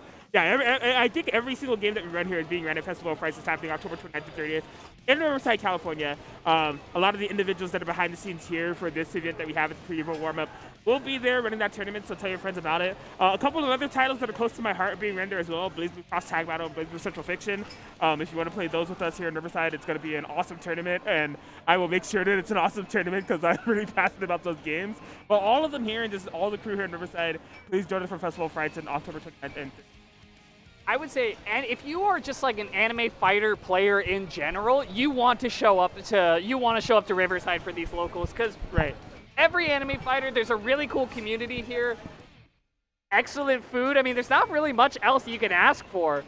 Parking is not even that bad on most occasions. Today was a little rough, but I think they said they had some other event, so I was like, whatever, you know what happened. Yeah, it's a downtown Riverside, so like if there's other festivities going on, sometimes the parking can kind of sus, but otherwise there's a parking garage dedicated to this facility. And it doesn't get too packed here on normal like Saturdays. Yeah, looks like we were able to do it is going to be Methane and Trevor Sue. So Methane got the victory over Dadpool, and Trevor Sue got the victory over Diospyros. Now, I have a little bit of anxiety because Trevor Sue's controller has not been working. Will the controller hold up? I hope so. So far in the bracket, I hope so. Maybe we're not pressing buttons yet. I'm willing to believe. But either way, I mean, really excited to see Trevor show up to bat. You know, finally getting a little on-stream action from Trevor. Meanwhile, Methane returning. Methane, the last remaining member of the players that were in top 8 of our last Riverside Game Labs. Right. Yeah, not the last remaining member. Dadpool getting knocked out means that Methane is kind of the title holder. Got 4th at the last one, and now needs to try to bring it all the way back and bringing out the Axel Gaming. I know Stealth mentioned that Trevor is here as kind of like his protege, like on his behalf. Right. So Stealthy's kind of like, you know what? I was not able to make it. I put Trevor Sue on my I put him in my stead, and we'll see if Trevor's able to make the most of it. Okay, like what we're seeing so far. Methane giving a lot of respect early on. Waiting for his turn. A lot of backdashes from Trevor, slowly losing stage position, but that's the way you get out of it. That was huge. No punish, but I mean, the burst not getting any value is all you can really ask for. And swinging these 5As across the screen so effortlessly is Trevor Sue, and Methane was just running into them back to back. The conversions were always there. We saw an RC that didn't really need it much, but I just think the presence is something that Methane is really trying to contend with right now. Whew. That was actually decent damage off that counter hit jump in. Trying to look for something.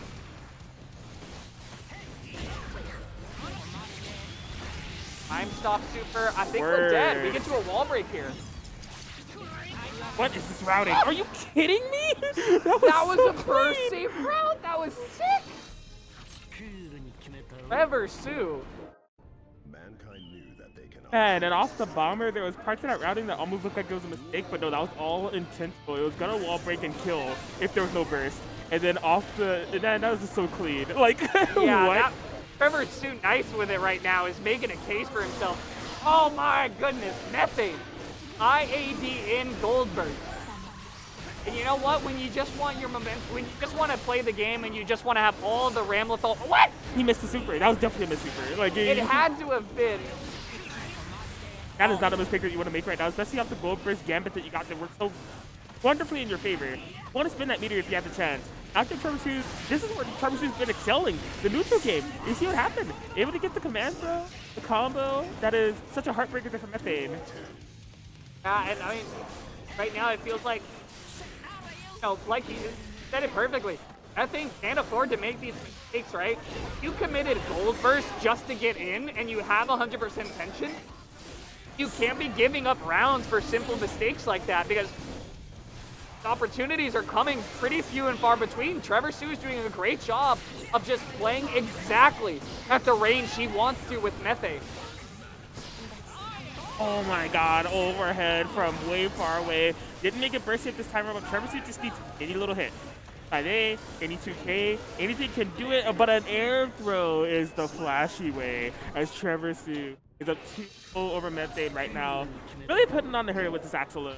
Yeah, and I love that air throw too, right? Trevor spends the first 3 rounds spending so much time making Methane stay jumping and blocking. He said, keep blocking in the air because I'm going to keep throwing out 5P. Now, Trevor's reaping the rewards from it by getting all of these air throws off. Methane, though, a little bit of a good start. Oh, that's it. Bonk. Mecha into the Motobato. Methane out with him time around, has it available. Trying to get a game on the board. Gets what has been like a Trevor Sue clinic thus far. Ooh, okay. 5H, or the 6H rather, not going to go far forward, not going to go far forward enough. Next, 5P, just leaving her hat, just like right off the top of the dome. X, Hawk, I'm kind of interested in how 5P centric the match has been. Like, I'm wondering what Methane's counterplay to that will be. Because right now, I feel like this game was definitely a brute force type of round. Like, Methane was able to get in very comfortable pockets. But yeah, 5P is a consistent issue that's kind of like a stop sign, not allowing for Methane to cover ground that they're typically comfortable in doing. So I don't know if it's going to be IADs or whip punishes that are necessary in order to get that ground covered. But Trevor Sue is not afraid to put on that stop sign time and time again. Okay, I like that, yeah. And you know, I think part of it is it's becoming predicated on Trevor's range is right before 5P would hit you, but if you jump, you're going to jump into it. So Trevor hasn't really worked out how to get around both there. Yeah. I'd like to see some more dash-in crouch block from Trevor to let the 5Ps hit. Oh my god, I feel like that was a code confirmed there from Methane, but it's okay, they kept the pressure going. The corner is the win condition for Granblue. And Methane, this is impressive. Really has brought this game back into a comfortable position. Yeah, good find on the throw there. Doesn't let the dash cancel get through to him. Oh my goodness, just getting eaten by these overheads right now. Oh my goodness, that was 3 in a row. That's it? That was definitely the embodiment of stealthy right there, if I've ever seen it. Yeah, that was just 3 jump H's in a row. I mean, you can't be getting hit by the same overhead that many times. But I guess maybe you can. And right now, Trevor Sue is in a little bit of a bad way. Bruh. How's she gonna do that? Grandma thought Valentine chill. Gold burst? Okay, this is actually pretty clever. Oh my god, into the corner we go. You gotta be so careful for Methane. The overheads are still coming. Get out the air. Yeah, you gotta start blocking the high. Protect your neck, son. You lose your semis. Oh, PRC tries to get an air throw. I don't know where that air throw was gonna come from, but Trevor saw it somewhere in the ether. RC doesn't combo. 2K connector again, no combo. Zoning out, tries to get a Winter Mantis sent up, not gonna have it. Fox. Such a rough situation to be in. Trevor, not a ton of attention to work with. Fighting with their back against the wall so well. Not falling for shimmies, but it is the slam dunk there for Methane. Gonna be able to tie it up. We're 2.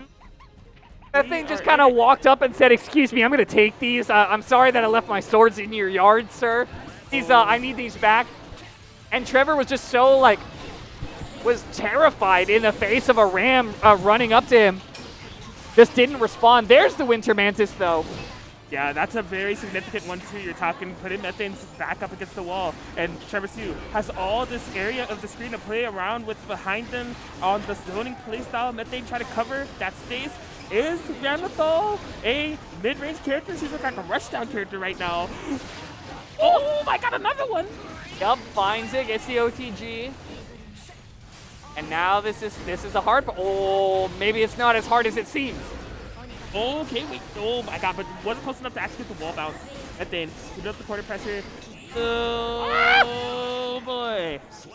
Yeah, not much you can do about the situation. Get connected at that range. No burst opportunities left for you. Will mean that Trevor Sue is getting a little bit closer. Oh, missed space wear for the dust. Ooh. Okay. Ah! Okay, now Trevor Sue is reaching a little bit with these grabs. Yeah, they just have not been quite working out for them. Another wall splat. That wasn't quite enough to kill. I'm very surprised about that, actually. Trevor Sue has a little bit of life. Yes. Oh, never mind. Yep. You know what? When in doubt, just chuck a sword at him. It'll solve most of your problems in life. Yo, down to the wire. Methane looking for this reverse sweep, but Trevor Sue not making it easy. Oh, no. Now getting caught on the run-ups right now. Converts. All right, Trevor Sue bursts off early. Oh, my God. It's just walking him down right now, and the burst bait as well. Really good ending there from Trevor Sue. Walked Methane all the way into the corner, stripped away every one of his options, and will be moving on. Methane, really good stuff, though, taking fourth. I mean, if you're Methane, you really got to hold your head high about that one, right? You made it pretty far in a really tough bracket. And played insanely well. I mean, that loser semis felt like could have gone either way. Methane was down 2 games. Brought both of them back into a final round situation against the likes of Trevor Sue. Like, looks amazingly impressive. I wish the stream matches that we had with Trevor previously, I wish could have played out so we knew what we were getting into. I know. Because they're a phenomenal player. Absolutely. And I mean, it never feels good if you're Methane, right, to get the exact same placement that you got the last time you were here. Right. But considering how many different players are here, and also you are outplacing Dadpool now, the winner of the last monthly that was here. So I feel like you get to hold your head pretty high if you're Trevor Sue, or I mean, excuse me, if you're Methane. Yeah, I mean, these are 3 players that we have in this top 3 that none of them have ever been to this venue, like, to my knowledge. So, yeah. In terms of what we come to expect from our locals, like our constant people that come here, Methane, as you said, outperforming all of them, and relatively new to the scene as well. Like, being consistent 4th place here at your first 2 Riverside tournaments, our brackets get kind of stacked. This is one of the most stacked ones that we've had thus far, so I hope to see Methane still coming around to these tournaments as we host, because I'm really interested in their progression as a player. Absolutely, and speaking of progression, I'm really excited to see what else we got in the tank from Garlic Bread. We've talked about how big Garlic Bread's character pool is. We saw the chip swap. You know we have characters on lock. Oh my goodness. Garlic just gave Trevor a look. Trevor said, the second he saw a chip, he was like, hold on. And Garlic kind of gave him a look of like, yeah, I got this. I have a chip. I got plenty of characters. And you know what? Gotta have a tool for every situation, so we'll see what Garlic is able to make of this. Looks like we're starting it off right. Losers Finals EVO warm-up here at Riverside Game Lab, Riverside, California, Twitch.tv/PlusFramesGG. Let's go. Okay, good just blocks.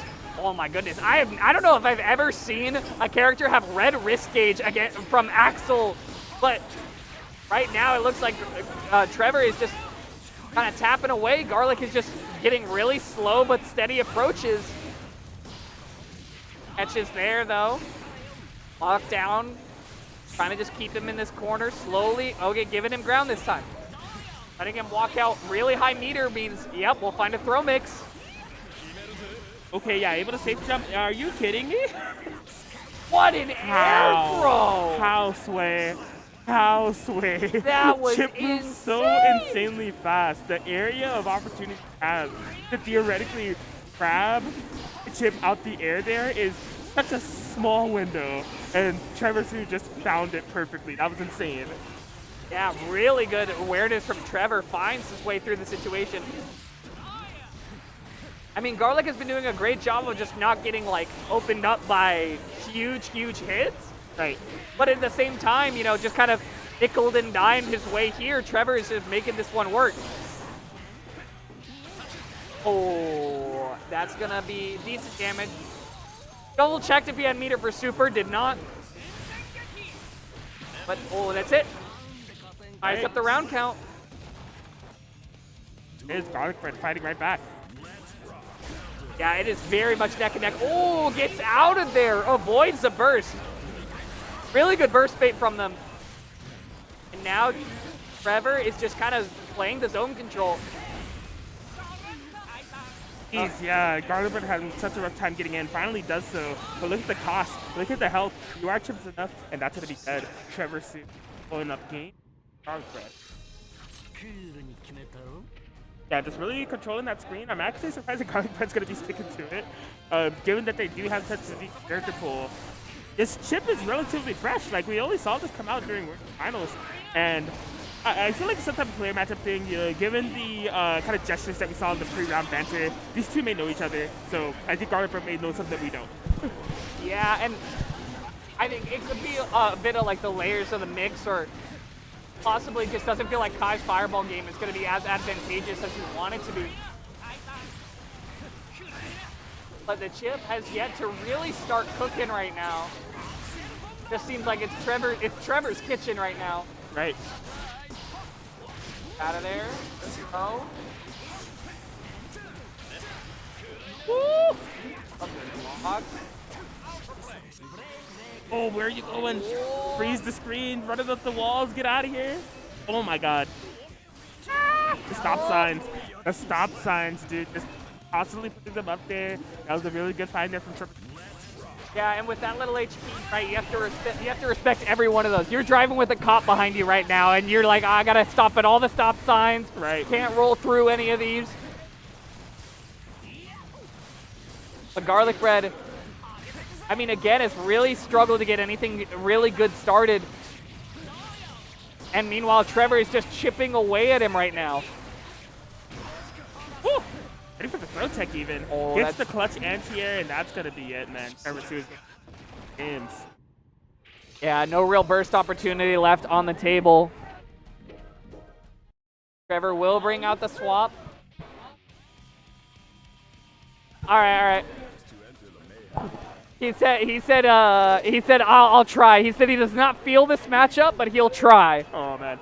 And I kind of get why, like, Axel with the screen control that they have available against the character whose mobility is stifled in the form of Gold Lewis. That seems rough. That seems tough. I don't blame you for not wanting to play this matchup. Like, yeah, not to mention Gold Lewis being as tall as he is, yeah. 5P just hits him standing from most ranges. Yeah, so, and we've already seen Trevor Sue's willingness to 5P in the Ramathal matchup. So yeah. you can only imagine what's coming up in this matchup, right? Yeah, and I mean, Drone does make it a little bit better because Drone will stay even if you hit the Gold Lewis. But I mean, you got a lot to learn in only one game of Losers Finals here. Unless Garlic Bread is able to make it work, we'll see what happens.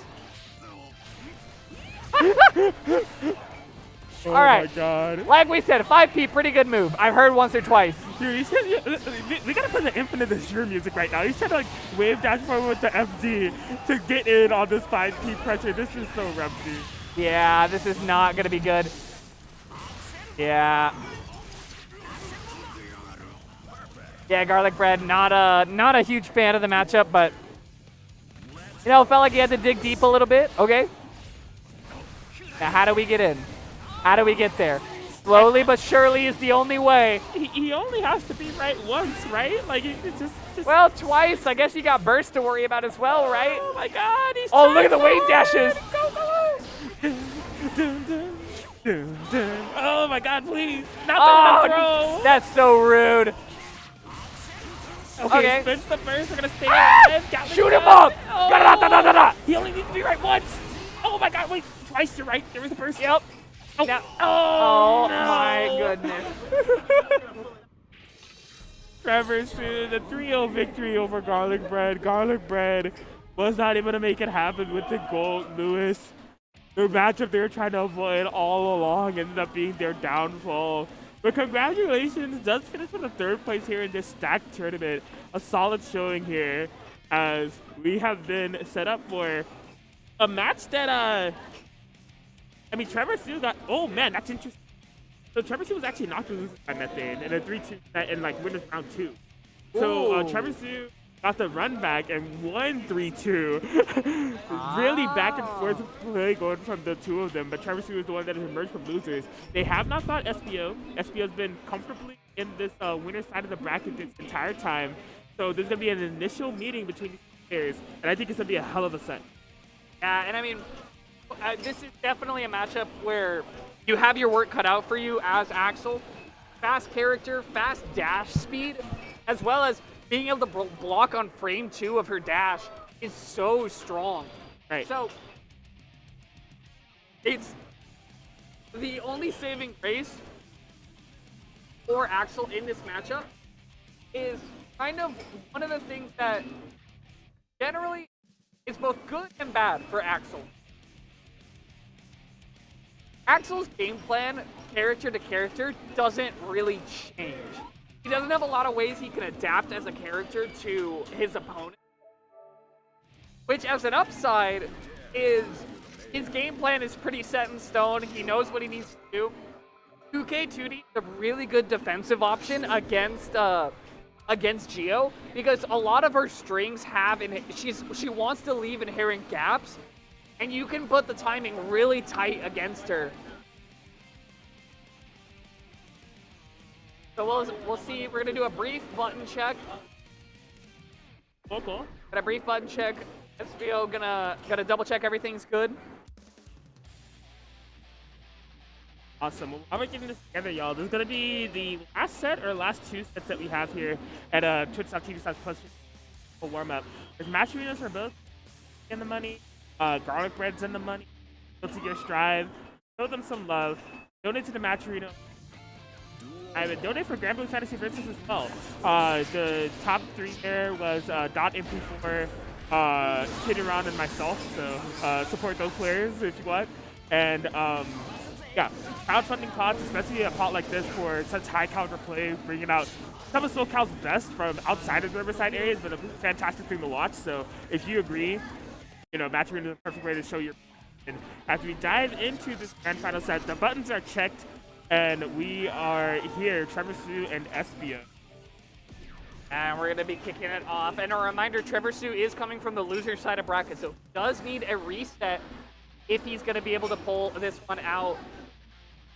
SBO just needs one set to win it all, but are you ready for an Axel? I do know SBO does play against TAC. He does have a regular Axel practice partner. So I would imagine, I'm willing to put money on SBO. I feel like he's the favorite here, but right now, I mean, Trevor Sue has kind of been on a tear right now, and momentum is all on his side. Hey, oh, Trevor Sue just getting back into business as usual. You know, we're gonna hit those buttons, maintain the mid-range full screen game. Good luck getting in. I'm in my comfort zone right now. Oh, yep, can't push buttons into that. Jump H is already in effect. Okay, good dash up 5K is gonna find some damage. Oh, the back dash gets through the jump K. Okay, good stuff. 16. Oh, yeah, I was gonna say, okay, you at least get burst off, so you're pretty happy about that situation. Can you get in for the game? Not quite.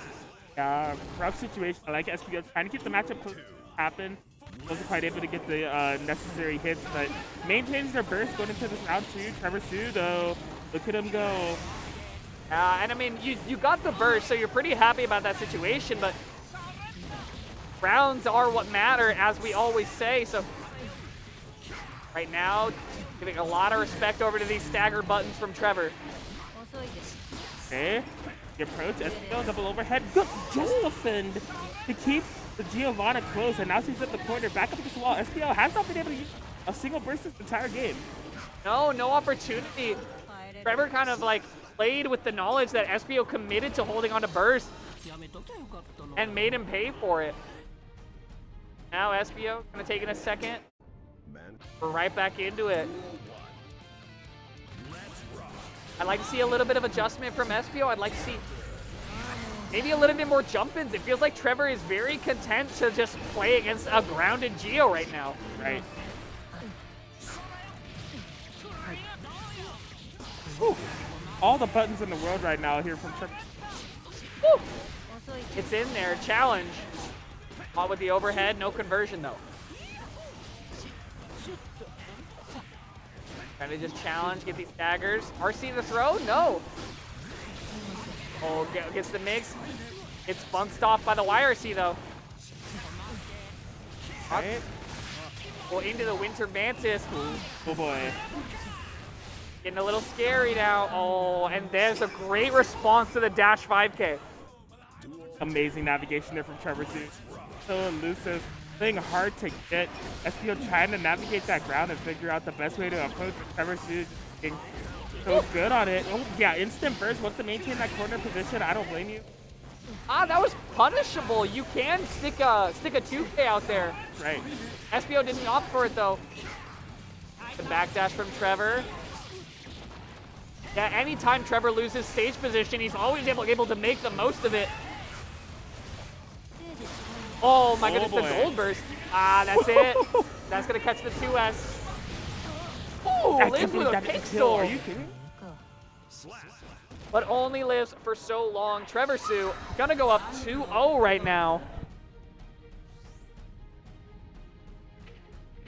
SPO's really gonna need to start thinking about what he's learning, right? Like, I mean, this can be a download set if you want it to be.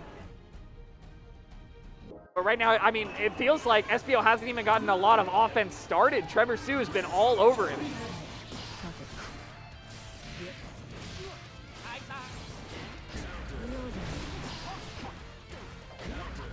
Okay, the two counter hits. Yeah, now catching him on a staggers a little bit. Oh, I thought we were going for 6P there. Doesn't opt for it.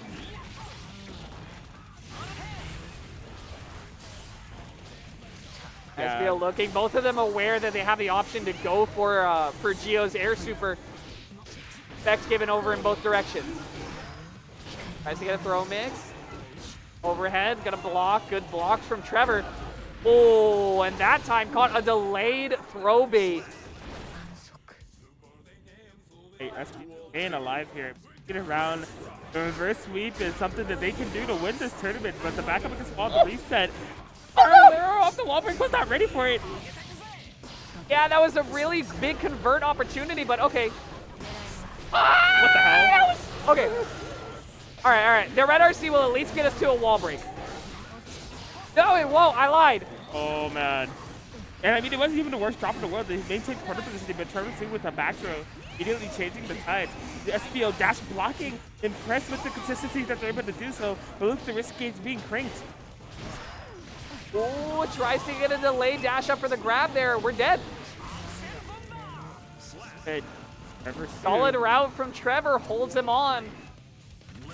And his visions of a reset are looking more and more realistic by the round. Oh. That was a whip punish opportunity there for SPO. Yeah, I think SPO kind of hung himself there, is being a bit too respectful in some situations. Yeah. Oh man, just went really hard for the burst.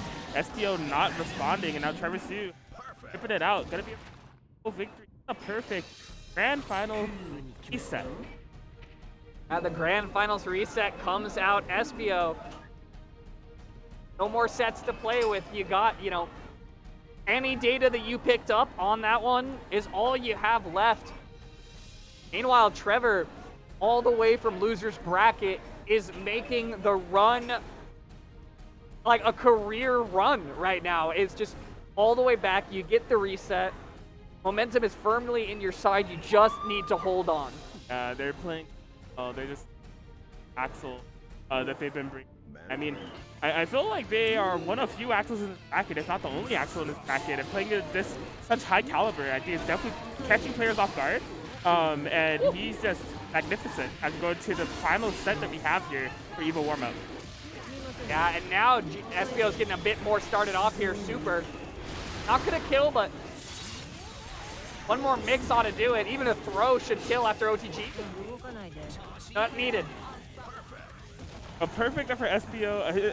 The kind of mindset that Trevor Sue is in right now. So as they were getting wall break, they actually like took a break to check their phone, and then they put it down. I feel like Trevor Sue is just like, you know, business as usual. Is really feeling confident in this grand final set. The body language really tells me a lot. Yeah, and I mean, you know, that might be a double-edged sword, right? Maybe you're relaxed, maybe you're feeling like, you know, comfortable in the moment, or maybe that like brief break might have taken you out of it a little bit right now because SBO is running in on him. Right. Oh my god, the PRC to run under. Good backdash on the throw, not getting checked there. SBO. Art stuff. RC. I'm surprised. Yeah, I don't know. All right. There's a good, okay, good counter air throw. The 100% tension, you just gotta find a way to use it. Okay, super's a great option. PRC backs up, tries to get back in. Trevor Sue just a little bit too slippery. Man, oh man. Woo! Trevor Sue is Trevor slipping and sliding all over here. Oh, for real. Off the backdash, off the 2S. Oh, backdash, or the dash under. Could have been another punish opportunity, but SBO's giving them up a little bit too freely. Trying to get in. Dash up 5-8. Okay, all right, fine. Yeah, very interesting how airborne of approach Trevor Sue is taking all of a sudden. We're seeing a lot more IEDs. Yeah, and I think part of it is he's adjusting to the way that SBO is going in for dash up crouch block. Right. He's trying to see where he can scout him out and find more aerial opportunities. That's plus though, you can't get out of this situation too easy. Fox. No super this time. Oh, he's a little bit too close. Oh, wow. what a burst read! Yeah, SBO with a huge read there to find that game. That's a huge amount of like relief on your chest, and as well as a huge opportunity to get some momentum back. For real. I mean, like the way Trevor Sue, well, the opportunity they chose to burst there was like forcing to keep so much of their ladder sequence safe. So like off the knockdown, went for the approach, didn't go too headstrong though. Had the presence of mind to block as the burst coming, and had an excellent read. And their first game in this grand finals, much needed. That was a very insane last round. And now SBO needs to start that game plan started again before Trevor gets his momentum back. But with 60% damage already on SBO's side, Trevor's looking like he's finding his own again. Right. Trevor, massive life lead. Did not get the falling button in the proper angle, but it's all good. Backdash 5K into 5D.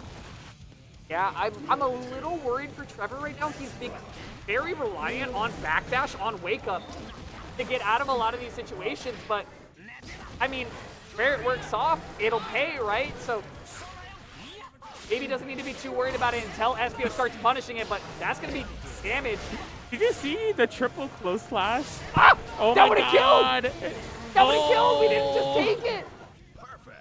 Still ends up working out. That was like, the closing sequences of that round were like so insane. Like Trevor Sue is just like, close slash, close Yep. like, are you ready? Yeah, it's just like, it got the wall like flat. Wasn't ready for the bomb or wall break, but still kept up the pressure. And now we're in a 1-2 situation between Up 1-1. It's for all the marbles right now. Oh, that's a right. way That's to what I start want to it. see. That's what I want to see. Round start dash up GP. Let's go. It's gonna be huge. Pressure going.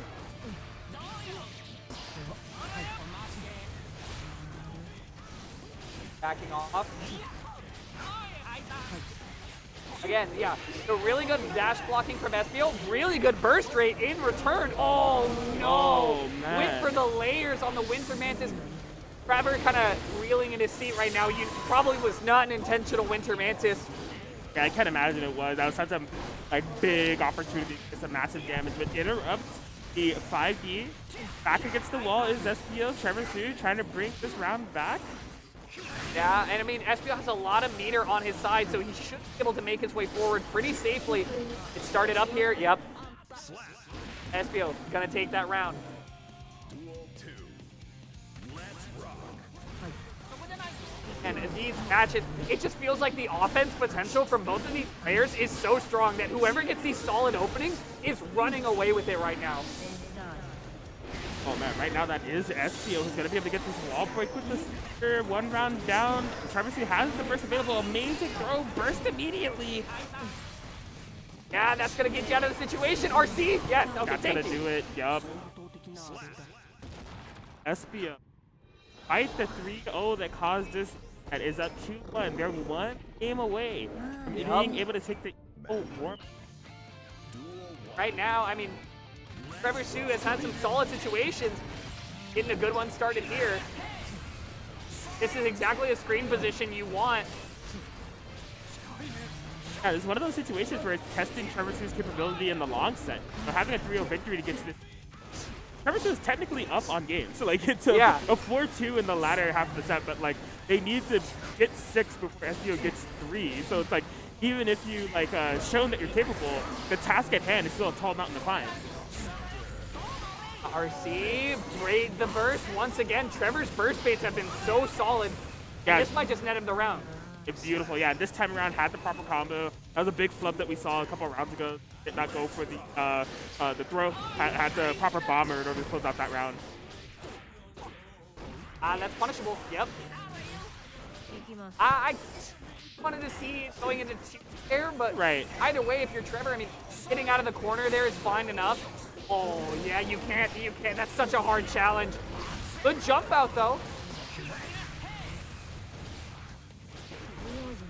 Okay, block the cross up. Beautiful RC camp. That was almost a crash confirm. I thought that was gonna like end up killing somehow, but not quite. Yeah, that was almost an insane confirm. Oh! Really? I don't know about that one. I guess their ideology is that they wanted to keep Trevor core. Like, I can't. I don't know what was going on in SBO's there, but either way, Trevor makes the most of the situation, and we're coming to a Game 5 Grand Finals reset. You can't ask for anything else. This is as much Grand Finals as you can possibly stomach. Yeah, exactly. I mean, the pre-reset, it was looking ugly. Like, Trevor Sue got that 3. They were just looking comfy because SBO has changed the sides of the match to Trevor Sue on a little bit of a back burner. But, like, now we're tied up 2-2. This could go either way, but SBO needs to make sure that this doesn't slip through the fingertips. Woo! Yeah, 5H just burst that off immediately. Get yourself out of the situation and back to where you're comfortable. Oh, okay. That felt like Trevor Sue might have been reaching a little bit for that last little 5K ditch effort there. But, gonna pay off. Slowly but surely, SBO's HP is being whittled away. Oh boy, yeah, not gonna be spinning the burst. Trevor Sue strikes Bud first. 1 round away from taking it here. SBO, your call. Yeah, you can see the little bits of panic setting in on both sides, but this is a huge situation. Oh my god, huge opener. Has proper confirmation this time around. Yeah, goes into the right route there to make sure he can confirm the combo. Oh, okay, dash up 5H attempts. He's gonna get snuffed out. The air throw. Trevor Sue's got so many of those tonight. Like, just the air throw potential is insane on this player. Yeah, it's had some really good call-outs on that. Ox. Okay. Ox a side switch as well. Oh, that dash up TP is a little bit too far. The burst gets red. We're not dead, but we're in a pretty bad situation. SBO needs to hold his own right now. This is not looking good. Can't look for an opportunity to super. Oh my gosh. Yo! But then they have the proper hit confirmed, keeping the pressure going. Gets the dust. Oh no! The burst comes in just in time, and that will do it. Trevor Sue will take that one all the way to a Grand Finals reset, Game 5. And Trevor Sue will take that one. What a set. Congratulations to both Trevor and to SBO for a very entertaining Grand Finals. Wild and nail-biting all the way to the end. There's not a fingernail left in the building. They're chewed off. They're gone. Yeah, I mean, for real. Like, those latter sequences, SBO tried to make it happen, respectfully so. But Trevor Sue was able to hang on. Again, I'm so, like, if there's one like point of frustration I have is that we couldn't have Trevor Sue on stream earlier because unfortunately with the stick issues, we tried to have them on stream twice. It was not working out. Miraculously for this top 4 that they made it to, all of a sudden the stick was working. I mean, like it wasn't anything on them. It was like an unfortunate issue with the PS4. But I'm glad that we were able to have them on stream for the PS4. They played phenomenally. Congratulations to Trevor Sue for an excellent showing here at the EVO warm-up.